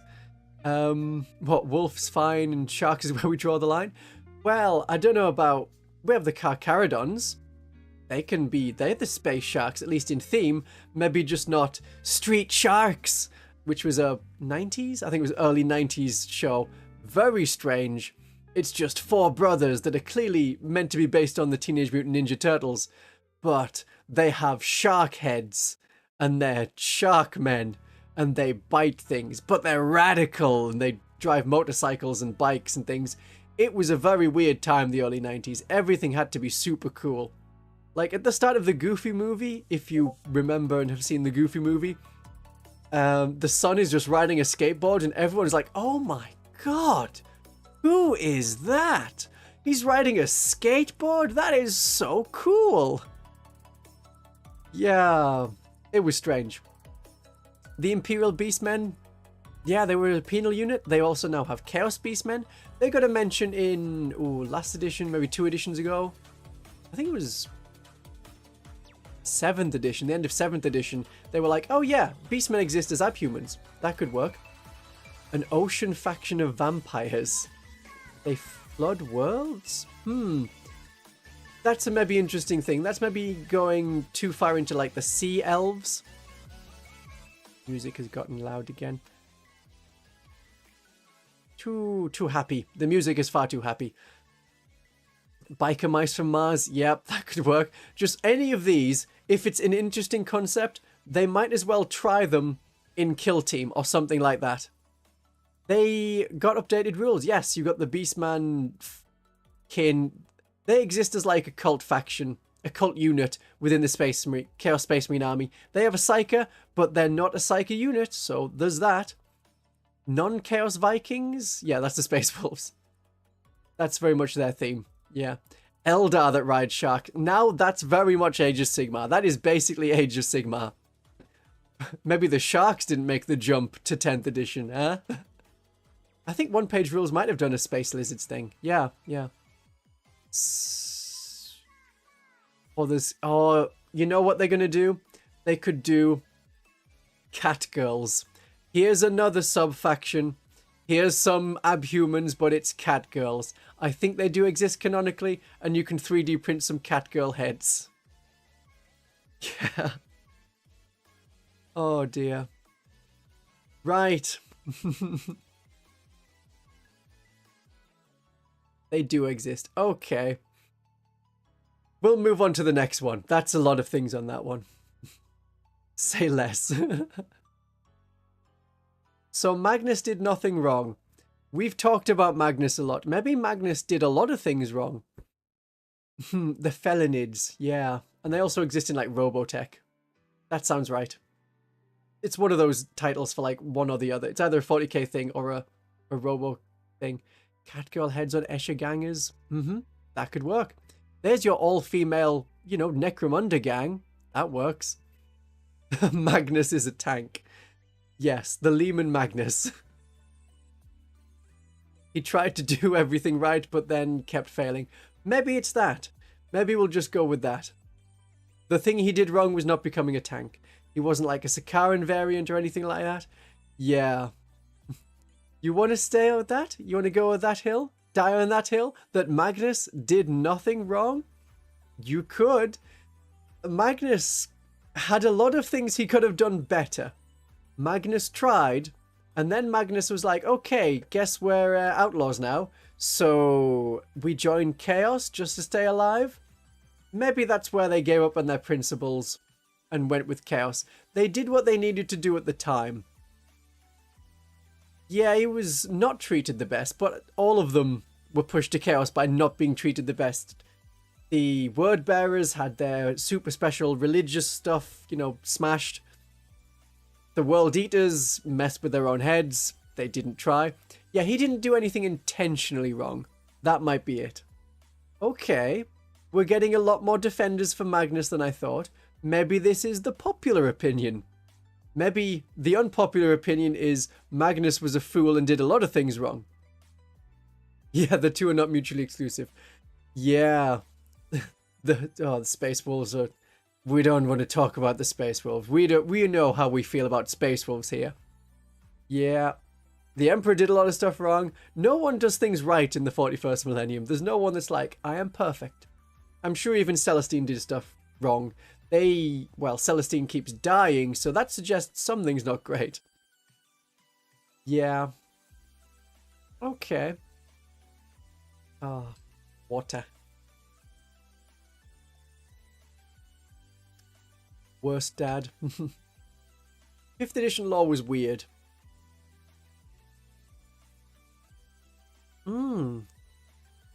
It's only USA and Alaska. It's cold. It must be snowing. It must be snowing in Alaska. Surely in Alaska it's snowing. 5th edition lore was weird. That's when the Necrons got personalities. The Eldar got extra, like, flesh killy. But still a change. I don't know what else happened in 5th edition. Oh, they said Space Marines. Yep, these are all men. Absolutely all men. No way they cannot be men. And what they've done with that is, yes, 1st edition they definitely were women. 2nd edition they didn't talk about it. 3rd edition they didn't really talk about it either. 4th and 5th edition they were like, all Space Marines are men. The nipple horns. Yeah, that's maybe a fashion thing he did wrong. That is an absolute crime that he did, but a crime against fashion rather than against the entirety of humanity. Yeah. Oh dear. Yeah, so 5th edition, they were like, oh, yeah, Matt Ward's here, the Space Marines have to be boys. Then, as it went on, they've been quiet on that, about whether it or not the Space Marines can be women. I mean, it's all prepubescent people, so it's less of an issue. You do the organ removal stuff anyway to make them compatible with humans. It's all, with Space Marine genomes, it's all horrifying. So it's maybe not sex relevant. Oh yeah, transporting the models with huge wings. That is a pain. Why not just have the wings folded? If they did the wings folded, that could be nice. That is an unpopular opinion. I think that not enough 40k models have the nipple horns. Oh no. No more, please. I think there's thankfully only that model. I don't want to think of any more. I don't want to search up any more. We don't need to look at them. The Fulgrim Horus Heresy model? Yeah. Traitor Primarchs get huge rings. Loyalist Primarchs become tanks. Eventually, we'll get the Sanguinius tank. Blood Angels only. Yeah, Mortarion shouldn't be a moth but a giant frog. That's certainly an unusual opinion. Uh-huh. Oh well. No. No more weird upgrade sprues for all of the different chapters. No nipple horn upgrades. Oh, that's where you put the spikes. That's where you put your spikes on all of your Emperor's Children models. You put them right on the front. Oh, no, no, no, no, no, no, no. Okay, I think we'll move on from Magnus now. What's the next one? £15 upgrade sprue. It would be as well. And there would be slight variations in the kind of spikes and horns you get. Just to be Games Workshop. It's a very special upgrade sprue indeed. Yeah, that'll be the secret release. Just faction focus, spiky chests. Yeah. Roll your own with cardboard. Oh no. Okay. Are heavy stubbers good? Well, the new way to tell who's a sergeant. Yeah, they're not without a helmet. They have a spiky chest. Yeah, in Necromunda, heavy stubbers are really good. They are absolutely amazing. They slaughter anyone and everything. If you're thinking of a Lehman Russ, like extra pintle-mounted weapon, don't have a Stormbolter, which is 4 shots at strength 4, 24-inch range. Have the heavy stubbers, which can be up to 6 shots, 36-inch range. So that's got to be better. If you're thinking neophyte squads, yeah, I mean, the stubbers are definitely better than the Stormbolters on the things like that. You think it is an unpopular opinion? Ooh. Ooh, okay. Well, I'm going to keep defending it then. On your neophyte squads, if you're popping up... Hello, Aviator, welcome back. If you're popping up from underground, getting 6 shots at strength 4 is nice, rather than 1 shot that's hitting on a 5+. That's 6 shots hitting on a 4+. And if you add on all the bonuses, like sustained hits, you're going to get, statistically, 1 additional sustained hit. And then you add on things like a perfect ambush. Now you're hitting on a 3+, and with -1 AP, and you do the Ridge Runner. That's a lot of shots. That's just wiping out a lot of Imperial Guard. So that can work. You've only played Knights that use them? I mean, they can. Yeah, the non-artificer crafted ones. Yeah, like I said in the Battle Sisters mechanized list, these are Stormbolters that are not super special ones. Yeah. Get the Dawn tank with triple stubbers. Otherwise, you can have melter guns. Well, we all know that melter guns are not good this edition, so maybe you should have them. It's an interesting weapon design. It is a very World War II looking thing. Yeah. See, Zach's loving the heavy stubbers. That's another hill people are going to die on. You'd like a new mechanized unit. Maybe. That could be good. Oh no, the Blood Angel muscle breastplates. Yeah, I mean, the boob armor isn't just for ladies. We agree. You can have, like, the muscle torso stuff, all of the Greek hero weird things. Yeah. Dialogues can't join everything. Heavy stubbers feel right being, like, either special infantry or light vehicle weapon. I think that's probably their place. They shouldn't be on the Rogel Dawn. I don't think they should be on the Rogel Dawn. That doesn't need the weird things coming out of the front where it's, like, odd. It's like its own version of nipple armor, just having the 2 heavy stubbers sticking out the front of the tank on the Rogel Dawn, which is at least a Primarch tank. The Lehman Russ Reductor, which is a Lehman Russ with a Mega Bolter. That could be good. Yeah, I mean, the sisters want their own Titan thing. Maybe with heavy stubbers. Maybe then. I don't think it's an unpopular opinion, but the Rogel Dawn should probably come with a bottom. I wonder how that was designed. Just, we won't see this. It'll be a very unusual thing. Flintstone foot power. Yeah. I like the totally not dialogue as Clamavus. Was fun doing that. Good. Yeah, with the armigers as well. The heavy stubbers, which are super special versions, I don't know if they still have the -1 AP. They did in previous editions, because they were Iron Hail heavy stubbers. I think they still have that. Which at least has the range to be used compared to melter guns. And melter guns winning on a 5. Yeah, you can just do actual anti-infantry stuff. If the Rogel Dawn came on a base, ooh. Maybe. I don't know if tanks maybe need them. If tanks are going to have a base, it should be bigger than a tank. Like the way fire prisms and things have this tiny base that's a flying stand, but the model itself is way bigger.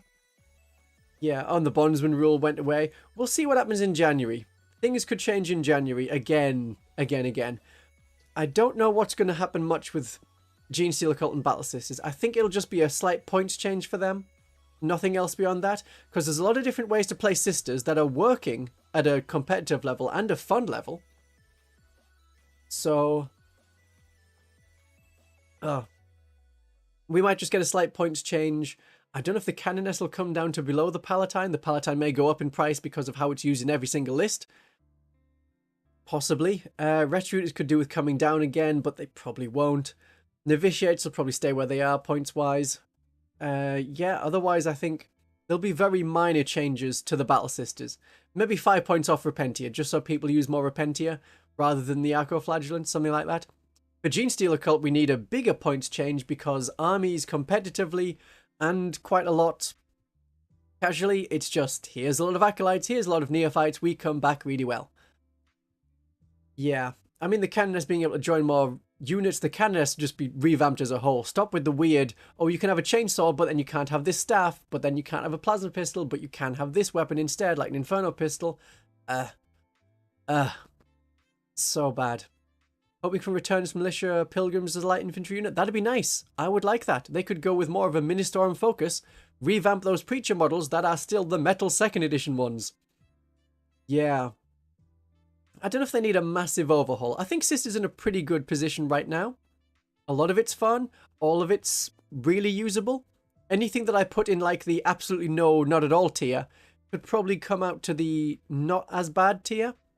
Maybe a points reduction on the Paragon Warsuits. That could be good.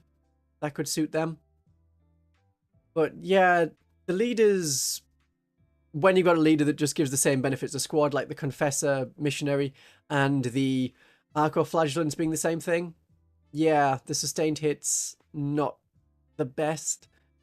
I was trying to think of anything else you could have that's like melee focus, but sustained hits or lethal hits are the go-to ones. You don't think they'll change much with Battle Sisters or Genestealer Cult until the Codex released? Maybe. Maybe. What if more Sacrosants could have hand flamers? I initially thought that Sacrosants had lots of different weapon options, like a melter pistol for all of them, or a hand flamer for all of them. But yeah. I know that at competitive level there's like a very small number of skilled players, but at competitive level Sisters, there's a lot of variety in the lists. I think all of the different kind of units are being taken, which is a good sign. And then a lot of Exorcists, because everyone loves Exorcists. But yeah, if you compare when I did the video earlier this week, those lists are quite different to the list that won the Tampa Open, which was Novitiates and Castigators and Death Cult Assassins, rather than the Crusaders. Yeah, Fighty Canoness being a thing again would be nice. Just please fix Canoness. That'd be great. Yeah. Yeah, okay. What about the Psykers? The Psyker units no longer have benefits, only drawbacks. Is that an unpopular opinion, or is that just how it is? What are we thinking? I mean, it gives you a keyword that you then get all of the anti-Psyker stuff. They get hit by that. A bit. So all of the not the Castigator bolt guns, the Condemner bolt guns, they're wounding on a 2+ against all the Psyker stuff. Psykers are a bit boring. I mean, it's an extra shooty weapon, which has been how it is in the past. Or maybe just boring. Just the idea that Psykers could still be interesting. Not happening this edition. It's just not an opinion, it's just a fact. Okay, okay. Yeah, they restricted the Psykers a bit too much. There was a lot of psychic phase stuff that you then have to add in loads of psychic powers and then loads of different disciplines and make it different between like all of the Space Marine sub-factions again. We did used to have a lot more anti-Psyker stuff, and I missed that. That was the thing I was going to bring up. We did have a lot more anti-Psyker stuff. If we can resist Psykers, we just, as an army special rule, we also have resistance to Psykers. Yeah, you don't remember what Deny the Witch was? In the Sisters, it was, in 9th edition, any Battle Sister unit, like any of our units that have that rule, can deny the witch, and so you roll 1 dice. On a 6, the enemy is just dispelled. Their psychic power doesn't work. It's only a 1 in 6 chance, but one of the custom sub-factions you could pick let you dispel it on a 5+. That was like, whoa. Or maybe, no, it was a prayer. Because you got the prayers before the battle. You picked one of them, or you rolled for 2 of them. I usually rolled for 2 of them to see what I got. Other people were like, I'll pick the combat one because we're going Bloody Rose because it's 9th edition and you have to for competitive play. Yeah. How much anti-psyker is in the game? I mean, a little bit, but very little. Not really a lot. You've got to go for the Inquisitors that are anti-psyker to get your anti-psyker stuff. You miss the psychic phase generally. I mean, it was kind of fun. Being able to pick different factions, that was nice. Feel no psychic pain is kind of how it's more gone. Yeah. Where I'm a Psyker, so I get resistances to psychic powers, but the Magus in the Genestealer Cult is only on 5+. Pretty much every other faction character is on 4+. I'm hoping they can fix the Genestealer Magus in the January balance patch, because it is like the bad model. Oh well. Yeah, I like they did away with the psychic stage, but they could have given Psykers more ability. Maybe, or a choice of 2 different psychic powers at the start of the game. That's a possibility. The 3rd edition Grey Knights used to bully the Eldar so much. They also had the shiny rule at that time, so you couldn't shoot them or got -1 to hit 24 inches or more. That was a whole weird thing. 3rd edition Grey Knights were a pain. Yeah. Each Psyker of the same model is just boring and not different. Yeah, it definitely feels like a debuff, where you can't customize your Psykers to be like, okay, this Magus has this psychic power, this Magus has this psychic power. You could have picked it as like, here's your list of psychic powers. You can only include 1 of each in the army, a bit like an enhancement, but it's free. That could have been a way to do it. And then if you want a Patriarch that does extra combat damage, you could. If you want a Magus with extra combat damage instead, you could put them with Acolytes and make the Acolytes better. That's an idea. Votan Grimnar, I mean, they are a Psyker, but they're also not meant to be a Psyker because it's a weird dwarf thing. So it's meant to use the whole, oh, we're rune wardening, countering the runes. Yeah. Take Greyfax, take Calux's Assassin, take Demo Bolt Guns against Grey Knights of Thousand Suns. I don't know, I think they can cope with it, actually. It will be a little bit nasty, but yeah. Why isn't Demonifuge anti-Psyker? Because she's anti-Chaos instead. She was basically a character assassin previously in like 9th edition. Yeah. Want to play a game of Psykers versus Psykers, Nid's Thousand Suns? Yeah. I mean, it was... When I'd fought with sisters against full-on psychic factions, I still felt the psychic powers were definitely getting through. It was occasionally you could stop them. You had more resistance than like a Space Marine army or an Imperial Guard army, but that was it. That was it, yeah. Oh yeah, the 3rd edition Grey Knights, there was was it the blister boxes? Things where you got half a chance to get a flamer or psy cannon and they were metal. Yeah. So the blister boxes were weird. Trying to get a sisters thing where it's like, okay, I hope to get a flamer sister. Oh, it's another Stormbolter. Oh well. Yeah. You only suffered 1 psychic attack in 10th edition. And if only I had the Genestealer Cult Magos on the board at that time. Oh, I know. Then you could have the 5+ feel no pain against it. Patriarch doesn't have that though. No resistance there. Yeah, ignoring Von saves with the 4 heavy flamers. Oh, the Seer Council could tank a lot of things in the past. Yeah. The sisters need a Terminator equivalent. They basically have the war suits. They are very similar to Terminators. It's basically a Terminator profile, just with an extra wound and toughness. So they probably don't need a Terminator equivalent. It's them. That's basically what they've got. Sacrosanct needing 2 wounds and maybe OC2. I think Sacrosanct could do with a toughness 4. In 2nd edition, Battle Sisters had toughness 4. So it's not the craziest thing. Just be like, we have a shield. We have muscular armor. We are very buffed. So being toughness 4 rather than having 2 wounds, that could work. Give cults a repurposed industrial construction walker? I would like that. Take the Sentinel Powerlifter, put it with the Genestealer Cult, and make it slightly more combat-y. I don't know about Battle Sister Dreadnoughts. That kind of goes against the idea of we're gonna become martyrs, instead being, you will now live forever and never get martyred is a bit too much off the theme. You could be able to say, oh, that's super grimdark, but I think it's too much against them. We already have the Penitent engines, which are the Dreadnought-sized equivalent. 9th edition Psychic was peak. There was a lot of Psychic stuff around, though. A lot of different choices. Yeah. Oh, the Eldar players couldn't use armor saves because seer counters only had invuns. Yeah, unless they're on jet bikes. Okay. So, on the related one, yeah, missing the Psychic phase and disciplines. Apparently, this isn't an unpopular opinion then. So people are like, generally, yeah, it was more fun, it was more varied, there was a lot more things happening. Take the main gun from the Paragon suit and replace it with a shield? They already have an invuln save of 4+, but they would probably get an extra wound. Yeah, that is probably fine. Trim the number of powers. I think they should have. I think you only need like 3 options at most.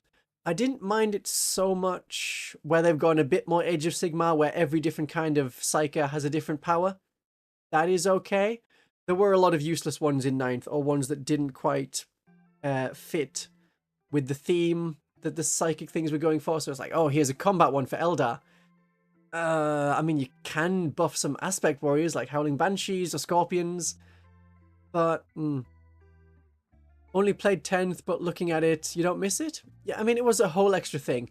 I think games are lasting long enough as it is without having a whole nother phase of, I use this, I cast this. It changed about every edition how the Psychic phase worked as well, whether you were generating miracle dice, magic dice, whether you were generating magic dice at the start like it was a Warhammer Fantasy, or if you were just rolling 2d6 to see if a power went off based on leadership. It's maybe fine that it just works.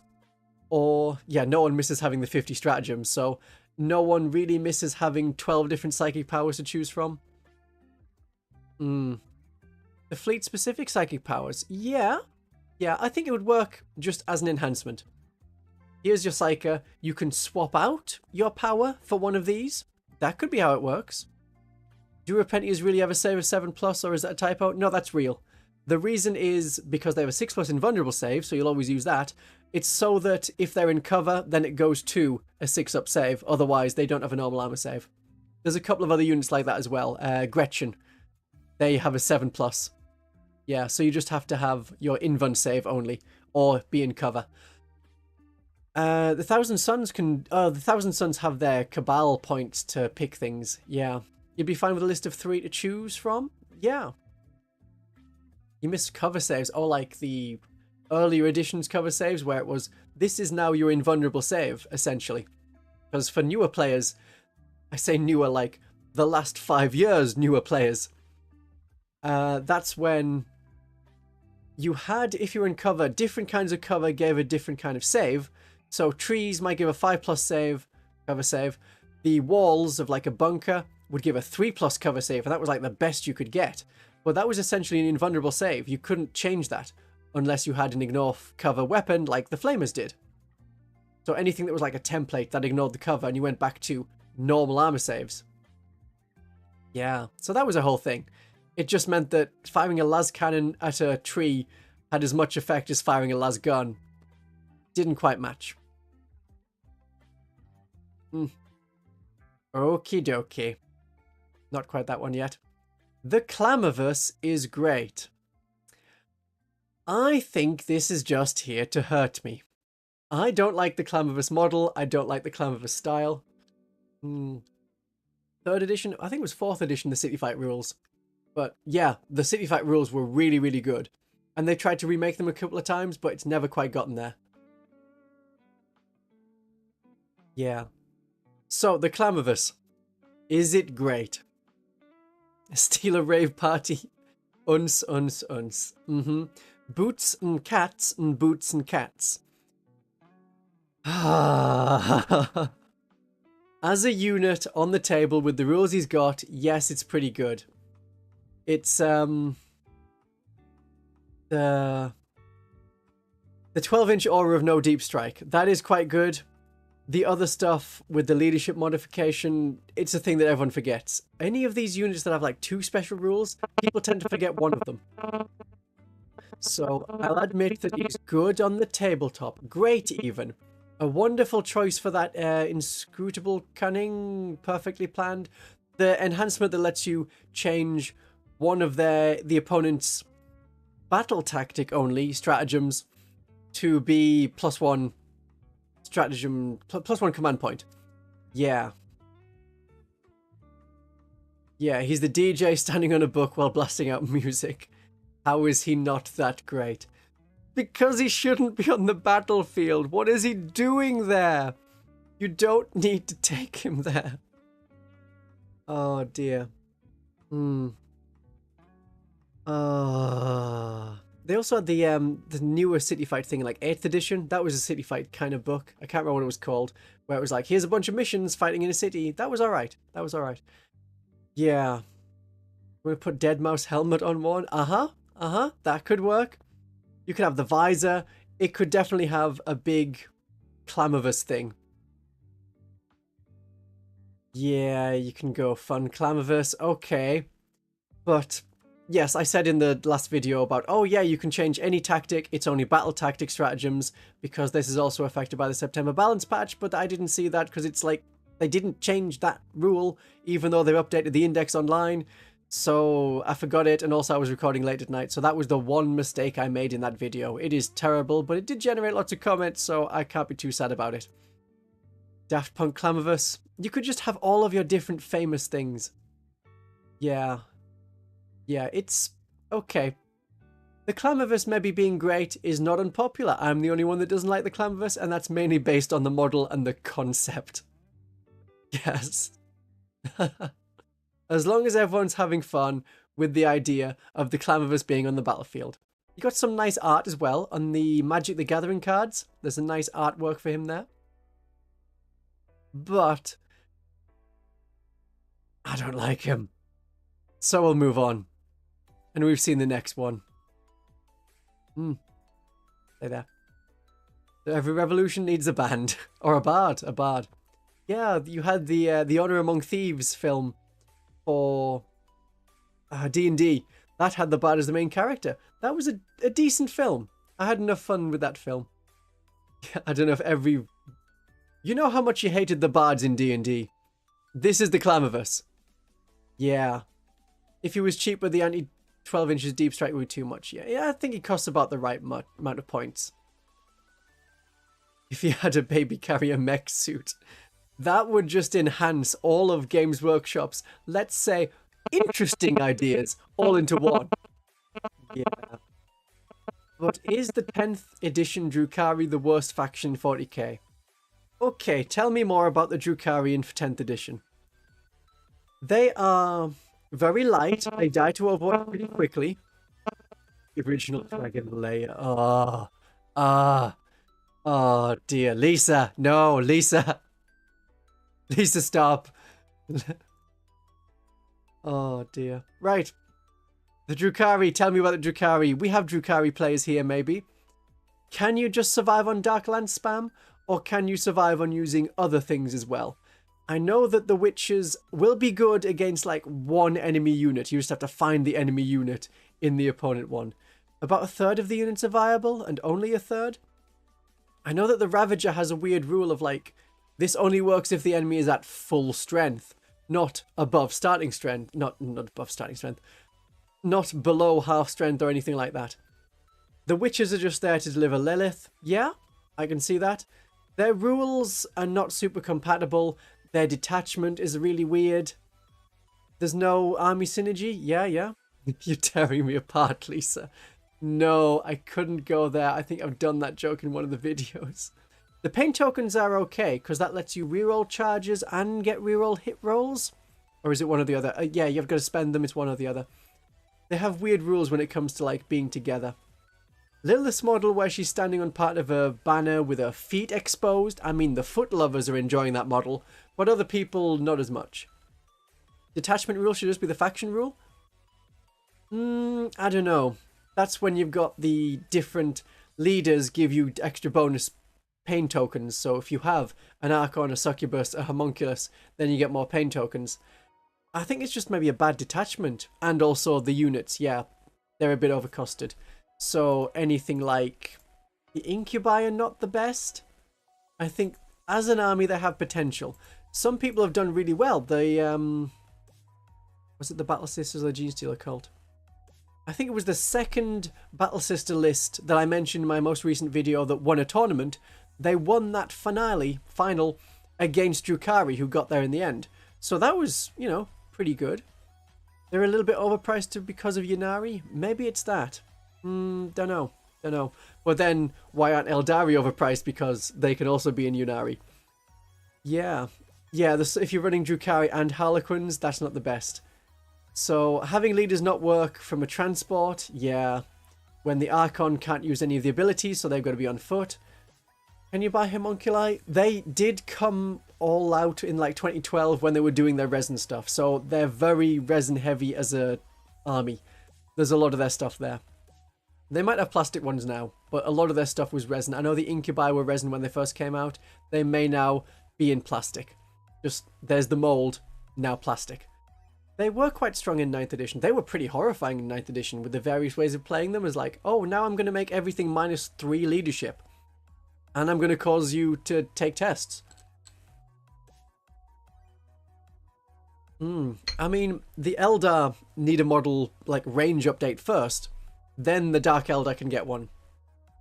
So, this is not an unpopular opinion. Oh, I don't know if it's worst in history. Okay. What if... has there been a faction that is worse in 40k history? We know that the Votann were way at the top when they first came out in 9th edition. I mean, Dark Eldar 3rd edition? Oh, their witches were alright though. They were like very optimized ones. What about... think of something that's been really bad. I mean, Battle Systems in 2nd edition, they were still quite fun. They were viable, but like a lot of armies in 2nd edition, there weren't a lot of unit choices. Orcs in 2nd edition, their dreadnoughts got taken out very quickly. Who was bad, like, through the editions? Space Marines have been either middle, or if they're down for a little bit, they get way up straight afterwards. Can anyone think of anything that's been worse than the Drukhari right now? With their, like, 30-40% win rate? No. I don't think we can. Maybe this is just correct. 3rd edition Marines were not great. Yeah, even at the start of 10th edition, the Death Guard were better, and they've gone way up since. They're like top table kind of stuff. I think the meta-wise, we're in a pretty good place, generally. I mean, Drukhari are viable in tournaments. You've just got to play them, I would say, against how they're normally meant to be played. The not normal way of playing them. Heavy on Dark Lancers, a little bit on foot, a little bit transport, but not really, and then try and not even do a mix of the different sub-factions. Just pick the best of. Yeah. I mean, Imperial Guard, if you weren't tanks, then you weren't great in earlier editions like 3rd edition. But they were still a lot of fun. Yeah, all the melee units are not doing the right thing. The Witches right now are not great. I don't know about Eldar at the start of 10th being the best army ever. I think the Votann in 9th definitely got that. When they could wipe out the majority of any of the other armies in turn 1. Yeah, it's going to be released Votann, taking out like 55-60% of an enemy army in one turn with their whole +1 to wound. You play Knights, you're not playing Knights. You're taking the Knights off the table very quickly. Necrons were bad at 8th. They were not the best. They were pretty alright though. The Tau were broken on release. Well, that would be like 4th edition. They were just kind of tough. They had a weird thing of they were very strong. They had a lot of long range stuff. Yeah. They were like, when the Tau came out, they played like Eldar, but long range shooting. But they were still hitting on a 4+ for a lot of their stuff, and they didn't have a large range, so that kind of counted it.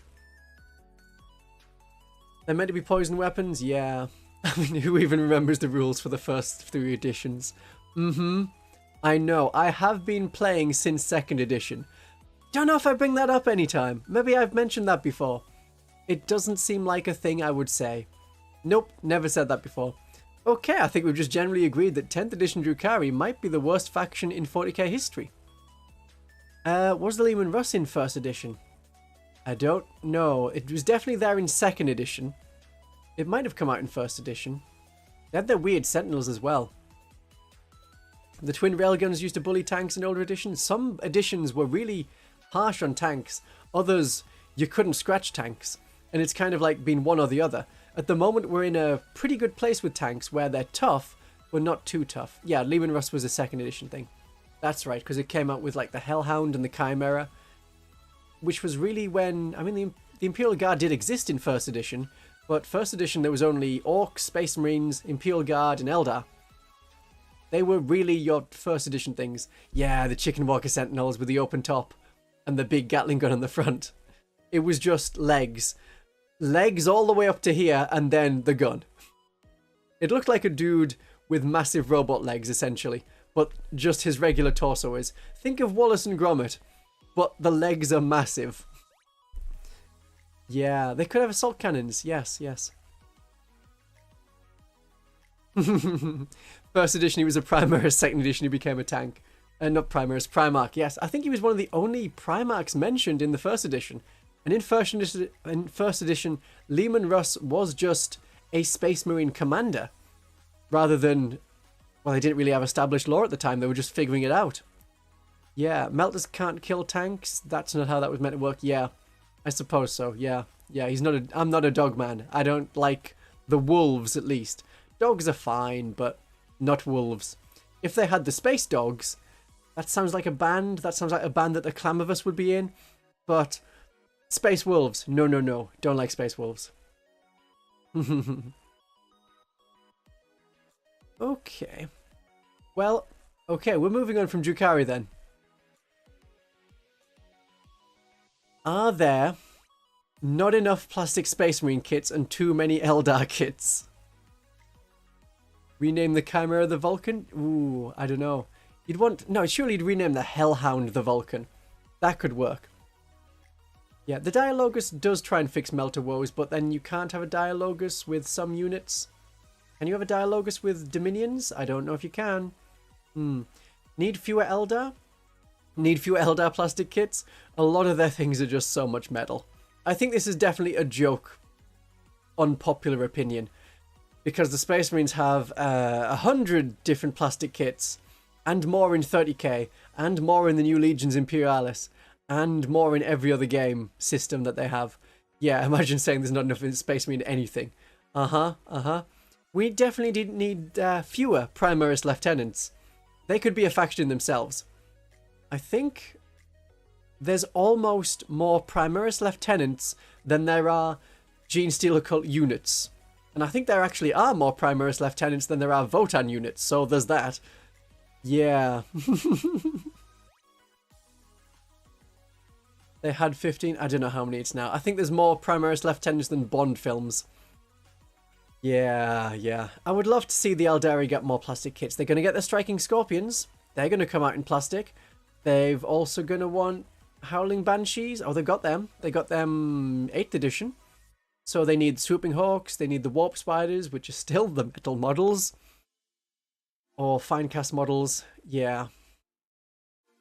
The Genestealer Cult do probably have too many characters compared to the rest of the army, which is why we don't need a Clamavus.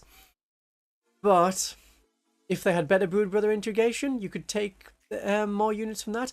When they were around in early editions, like 7th edition, then the Leman Russ and the Sentinels were just a core part of the Genestealer Cult army. They had their own versions, yeah. The Warp Spiders are turning 30 next year. They are. Are they not 30 already? I think they came out in 92. I think they're more than 30 years old. Yeah. Oh, the Phoenix Lords. I've seen a lot of various 3D print versions of them. Yeah. That'll be nice. The Shadow Spectres. They are resin sort of plastic. When you say too many characters, I also think Sisters. Sisters do have a few characters, but they at least have more other units that are not characters than they do have characters. Genestealer Cult, we have about 7 units, and then 12 characters. Something like that. Yeah, the Shadow Spectres, yeah. What stereotypes have you seen about people that play certain factions? I mean, orcs are very roleplay. That's the main one. Eldar, I wouldn't say Eldar are, like, broken. Like, anyone who plays Eldar really wants to break the game. But there's, you know, a couple of people that are like that. Half the Eldar players I know are like that, but only half. Otherwise, they just like having elves in space doing elves in space things. Boring people play Space Marines, maybe? Maybe that's an unpopular thing. Or maybe just new players play Space Marines because they're cool as a concept, they're easy to paint. If you look at my video on Choose Your Faction as like a interactive, semi-interactive video, then that can take you through a couple of the stereotypes around different players. The Eldar players that just have harlequins are the drama kids. Yeah. The only reason I have Space Marines is because they come with everything else. That's kind of how my own Space Marine collection has been coming along, yes. Awesome people play Sisters and Genestealers. Yeah, absolutely that. I don't know about communists playing Tau. I can definitely see the Tau as like the Soviet Union was. Here are like the core people, and then we have the auxiliaries surrounding that. But the British Empire kind of worked that way as well. The Roman Empire worked that way as well, when they, in the later years at least, went more into the auxiliaries, where they were having battles in Britain where they could say no Roman has died this day because they only used auxiliaries. That was a whole thing. Ynnari players favour weird different kind of ice cream. Yeah, I did do that joke about the different kinds of ice cream and the Eldar types.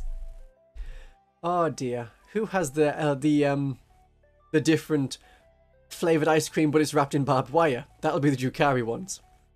World Eaters, I mean, you could just...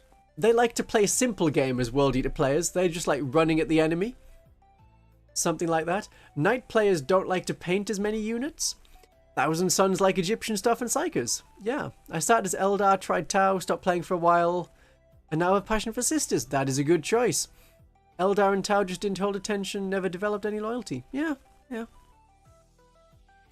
Timmy Johnny Spike. Oh, right. The archetype of how do you play? Do you just play casually? Do you like role-playing? Do you like being meta? Yeah, that kind of thing. Was it Poor Hammer that did that? I think it might have been Poor Hammer that got that. The new Berserker models do look quite nice, but you want to play a simple game, in theory, if you're a World Eaters player, but they have a lot of competitive edges now. There's a lot of things you can do. Yeah. You love Space Dwarves and the Moon Buggy style of vehicles. Mm-hmm.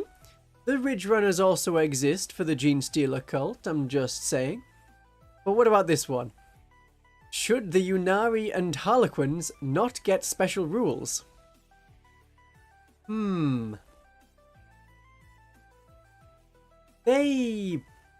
mean, they should probably have some special rules, but just going to be a detachment. Probably just a detachment is all they really need. Here's a detachment for Harlequins. Here's a detachment for Ynnari. And make it, like, very generic. You're okay with them having some rules as an Eldar player?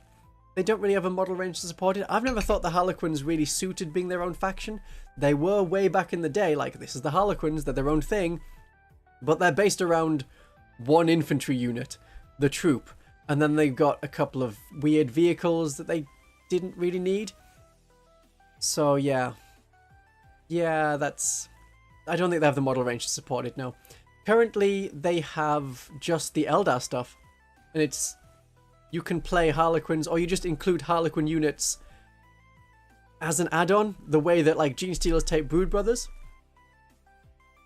Ynnari were an 8th edition mistake. They haven't really done anything with that. I mean, they first came in the end of 7th edition, because they had Death Mask, where they were fighting the Death Watch, which is the last time they updated a Space Marine kit and be like, here's the Mark 10 stuff, ooh, it's good, and they're like, nah, just make it Primaris.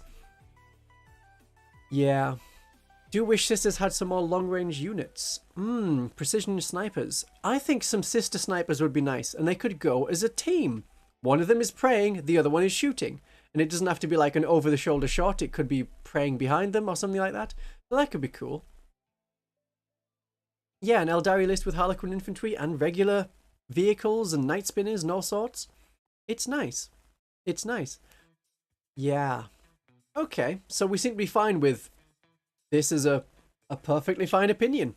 The Ynnari and Harlequins should not get extra special rules. Yeah, I mean, if they have their own codex separate things, Space Elves maybe should too. And then we can put the Exodites in there. Sniper Sisters only if they get stilts. Yeah, or maybe we just have Condemner sniper rifles. I like that. Firing a stake from a massive crossbow. It's feeling a bit Age of Sigmar then. Or what about flamethrowers? It fires one of those dragonfire bolts that the Deathwatch have, launches that and explodes. Yeah. You're not a fan of the Outer Order activations? Well, it works quite nicely in 30k for the Horus Heresy, and I think it's a good way of making the game more interesting if you are going to do a you go with your whole army, then I go with my whole army. That was something that the Havok game had. It was like alternate activations. That was pretty good. Sisters Ballista, yeah. An artillery piece, that could be good. You don't need stilts when you've got a drop cathedral. Well, there's some artwork in the 8th edition of like cathedrals walking, and they're walking on stilts. So we can have our own stilts just on the drop cathedrals. You shouldn't be able to take the Avatar and the Khan in the same army. Yeah, that's probably a bit weird. Yeah. If you need to take the if you can take the Chaos Gods together, you should be able to do the same with Khan and Yvraine. Okay, that's a varied opinion then. We're different. We're thinking different things different ways. Okay. Interesting one, that.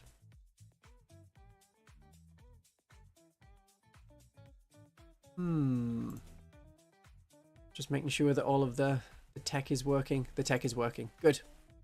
Good. You're back. Welcome back, Sindri. I think I'll go for about another 10 minutes and then we'll wrap it up about then.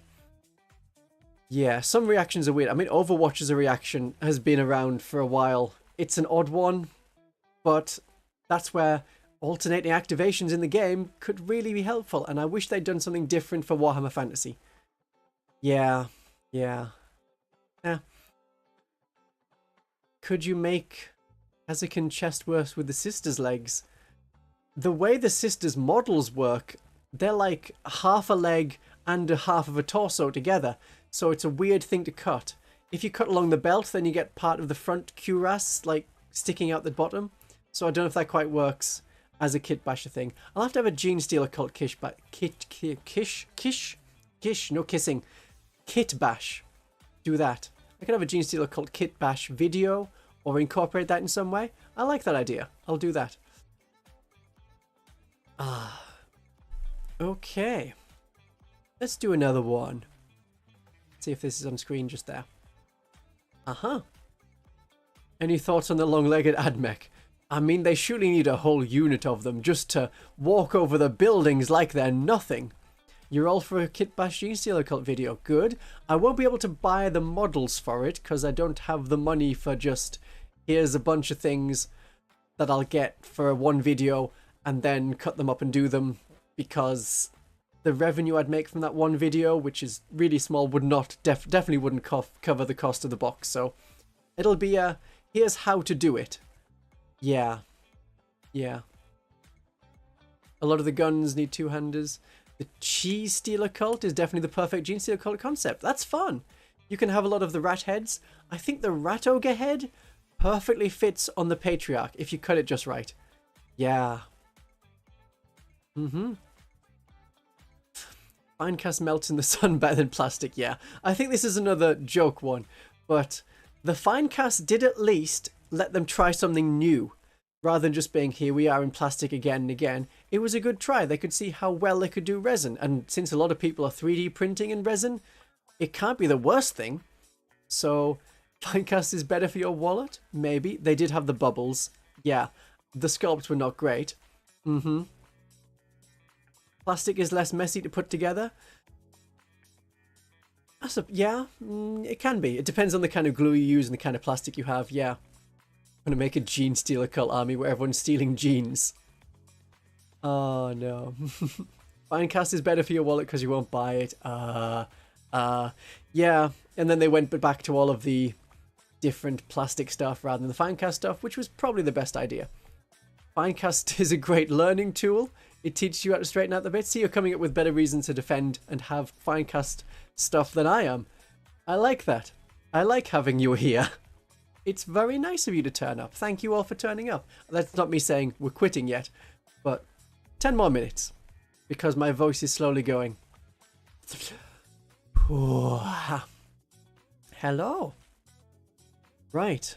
Brood Lords wearing double denim? I don't know. I mean, would you consider like the first set of arms on the Tyranids, like Genestealers and the Patriarch, to be below them? Do you want extra leggings for them so that they have... Oh, do you want a denim jacket? That's not really jeans though. Denim jeans would be the only way. A lot of different options though. You could definitely do a lot of different options. Nice painting ideas. Okay. Okay. So, fine cast being better than plastic? It's... I don't think many people think that. Resin can be nice. Resin done well can be nice. They could have developed it a bit better and done a nicer kind of resin, but they just did it. It was awful. You could get refunds on it, and then they decided not to try again and just went with plastic. Which is weird because they have this whole thing of like, oh, I've got... Games Workshop is supposedly known for having really high standards for their plastic stuff. Then the resin Finecast came out and the managers were like, we have to sell this to people? I don't know if we can. Yeah, I mean, when we've got 3D printers, are people using plastic or are they using resin stuff? Because 3D printers, it's weird when people are like, I want to have an army cheap. I have this £1,000 3D printer. Oh no, what will I use it for? I mean... Yeah, we've got the Finecast Pyrovores, that works. Yeah, I mean, the Finecast stuff is not great. I would say it's avoidable. I mean, I'll defend it for the purposes of this video, but no, don't get it. Don't get it. I mean, how much do 3D printers cost these days? I'm not sure. I'm not getting one for Christmas or anything, but it was known as Failcast at the time. Yeah, there's a lot of stuff. The Direwolf for Titanic isn't resin? Yeah, they do have some of the resin stuff they've tried, but that's different to Finecast, of course. Finecast was a nice try. The cheapest one is $200 US for a 3D printer. Okay, okay. Yeah, I mean the Red Terror character that was in metal, and it was a 3rd edition model, so it's kind of big and doesn't quite suit the base and needs a bigger base. Yeah. Ooh, hello noob subscriber. Welcome. Nice to have you. So... Oh yeah, then you've got to clean it and curate it and you need the plastic bits for it. So, yeah, you've got to use it. Yeah. It's a bigger buy-in. The Canoness Viridian model, I think, is a resin one. They haven't done it in plastic. It's a resin-looking thing. It's not necessarily Finecast, but it's resin-looking. And your weapons to kit bash a boomerang. You can do that much easier with Finecast. Absolutely. Yeah. Tried to bid on one, but the sword is very bendy. If you've seen some of the Star Wars models for like Star Wars Legion or one of the other games that's compatible with that, they have very bendy, floppy weapons. But their models, they go for so much online. Like £50 per one model for the Star Wars stuff. Yeah. Yeah, I mean, the Failcast resin is definitely not the same as printer resin, so there's that. Okay, we're agreed on Finecast then. What about the Dark Angels?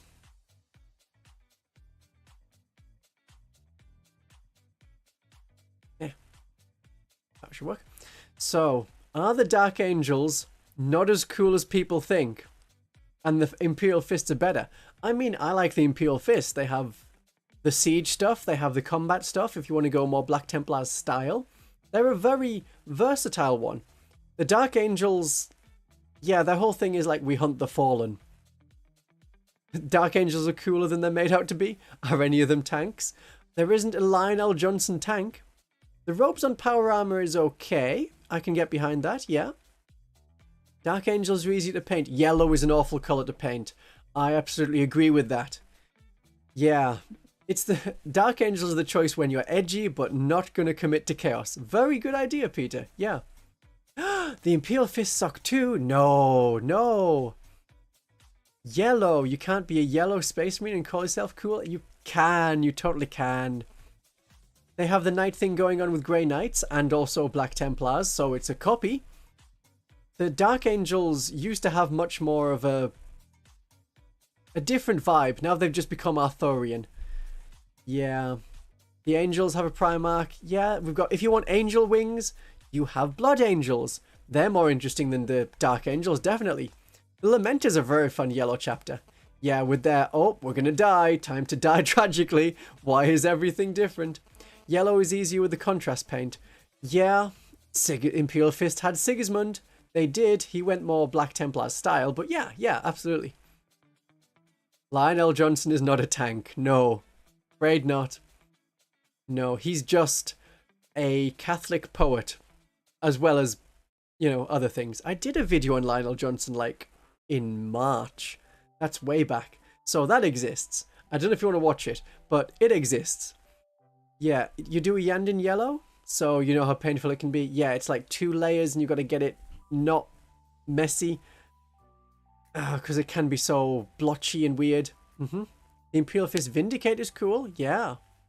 The Primarchs naming their legions, just copying each other. We have 2 angels and 2 wolves.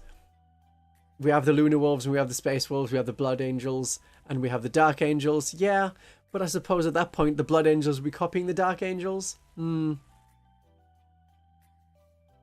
I think there isn't too much there. I mean, the Dark Angels, for the most part, like almost all of their companies, are regular companies. Same as any other Space Marine company. Then you get the Deathwing, but only the Knights know about Hunt for the Fallen. The regular Deathwing don't. Ravenwing. The regular Ravenwing don't. Only the Ravenwing Knights know about it. Then you have the Terminators, you have the Stern Guards, you know, the first company ones. Most of them know. Yeah. No Space Marine chapter is cool. That might be a way. Yeah, they have some fun stuff. It's just when it's like, oh, now it's a civil war and it gets a bit excessive. I think Space Marines can be cool. They can be. I mean, they've managed to be cool because they're the poster of Games Workshop. Why are they called the Dark Angels when they're green? It's a dark green. And in the Heresy, they had much more closer to black armor. Like, so dark green, it was basically black. Yeah. Maybe they have some cool to... Okay, there's some, like, super amazing fans. The Alpha Legion has a weird color that's difficult to paint, though. The light green with the turquoise. A light blue. It's dark blue. It's a weird blue. Yeah. I think there's people who play Dark Angels who think they're cooler than they are. That they're like Space Marines, but with a little bit extra. But all of the chapters, at least nowadays, and in the previous few editions, they've had a lot of add-ons for rules. They've had a lot of lore added onto them. So yeah. Gonna paint the Dark Angels neon green. People seem to like the Alpha Legion color scheme. And really, the Alpha Legion color scheme is whatever chapter you want, but you call them Alpha Legion. Yeah. Yandin is also painting yellow. Tesseract Glow has entered the chat. You can make some nice glowing stuff. That works. Okay, I'm thinking one last one. Is that going to come on screen? Yeah.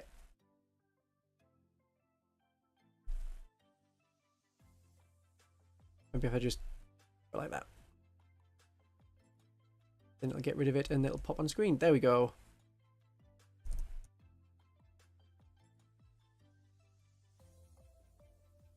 So, template weapons and scatter dice should come back. The answer is no. Just no. Hard no. Yeah, if you want templates, there's Horus Heresy, there's the Titanicus. It should be linked to indirect. Only indirect stuff? Gonna do a project on the Ossiarch Bone Reapers Necrons, because no intent on getting the army? I mean, you could do, yeah. The argument over templates was annoying. In, like, casual play, it could be fun. You could see where the gun is firing the flames. You got to see that the blast weapon was actually launching a blast. You got to think a little bit more tactically, but in larger games, it was a pain. The fighting over it was a pain. Watching all of the shots miss was kind of fun, and when you scattered back onto your own models, that could be a fun, but it was a whole thing of arguments. Same with, like, scattering a deep strike. Yeah. I think Blast is pretty well done now. The beamer weapons were kind of weird. I've never really liked the 9th edition beam things where you draw a 1mm line through an enemy unit, and you have to hit the bases. Yeah, we have the conversion tables. I mean, I'm okay without the conversion tables. Which Warhammer Fantasy is getting back, which maybe is not the best thing. I'm not sure. What's a template weapon? So, in earlier editions of 40k, which was at least from 2nd edition through to 7th edition, then you got a template, like a physical piece of card or plastic that you put on top of your model that was like firing a flamer, and every enemy model that was under that template was hit by the flamer. So it's that rather than rolling a d6 for number of shots. That's how it worked. Blast weapons, you put a blast marker, which was a circle like 2 inches wide blast marker, or 3 inches, and then there's a 5-inch blast, and you placed it over the enemy models, and if there was a model underneath, then you could blow them up. So the actual placement of models mattered. Yeah, it's funny for orcs when you blow up your own boys. You like the templates, like the scatter? Good. Casual stuff. Vehicle damage tables? Well, you could do, rather than just having a set number of wounds. Then they get, damaged. And rather than just having, oh yes, some of them degrade, they can lose some mobility. They would probably all become a lot cheaper if that was the case, but yeah. Trains girl, when the vehicles are flipped over, they can be destroyed and land on things. That was a weird thing. I'm trying to remember if that actually happened or if that was just a fan thing. Just got the bookcases for the hero quest to check for mold lines. Oh no. Couldn't the orcs just imagine they didn't blow up and be fine? No, the orcs would probably want them to blow up. Yeah, 3rd or 4th edition. Or 2nd edition? 2nd edition probably makes the most sense. Yeah. Couldn't the orcs just imagine they didn't blow up? No, the orcs' power of thought is limited to some very specific things. It's like, this gun fires lots of bullets and maybe more bullets appear than you'd think. They all still miss, but they might maybe appear. You can't just pick up a stick and be like, this is my cannon. Doesn't work like that. You have to have an ingrained cultural belief. So, if anything, trucks would explode even harder than they should. That's probably how it would be with the orcs. Or, you'd hit a random milk truck that's transporting just milk, and that would have a massive explosion, just kaboom. Yeah. Yeah. It was real. You took one shot with a las cannon, destroyed a land raider, 10 dudes fell out, then the land raider flipped over them and killed them all. Oh dear. Right. So, maybe there's some people really don't like templates and scatter weapons. Some people think it's really cool and maybe should come back. We have different opinions. That's great. So, there's very few of these left, but I can save that for yet another stream, which is basically just we can talk and here's some talking points, which is nice. It's good to chat with each other and talk about 40k. So I have a video on templates and things that you may want to check out. I will very shortly pin that as the top comment on this video, and if I can, which I don't think I can, I'll try and add an end card, but I don't think it's possible. So linked at the top of the comments will be my video on templates and stuff, so you can see what it was like, what they did, and the various fights that people got into, all about it. So it has been a very nice 2.5 hours having you for as long as you were here. It's been great to have you here, chatting, talking to one another in the chat, which is lovely. Oh yeah, we've got the little heart things. I should have said, if you agree with something, put a heart. But thank you very much for coming. Have a wonderful day of 40k. A wonderful night, wherever the time zone is. Wonderful day. Have some good fun. I'm gonna go and stand in the snow. But just for fun. Just because it's very pretty. I'll see you soon. I'll have a video out tomorrow and many more coming out this week. I'll go to the stream ending thing because I have that now. Bye bye.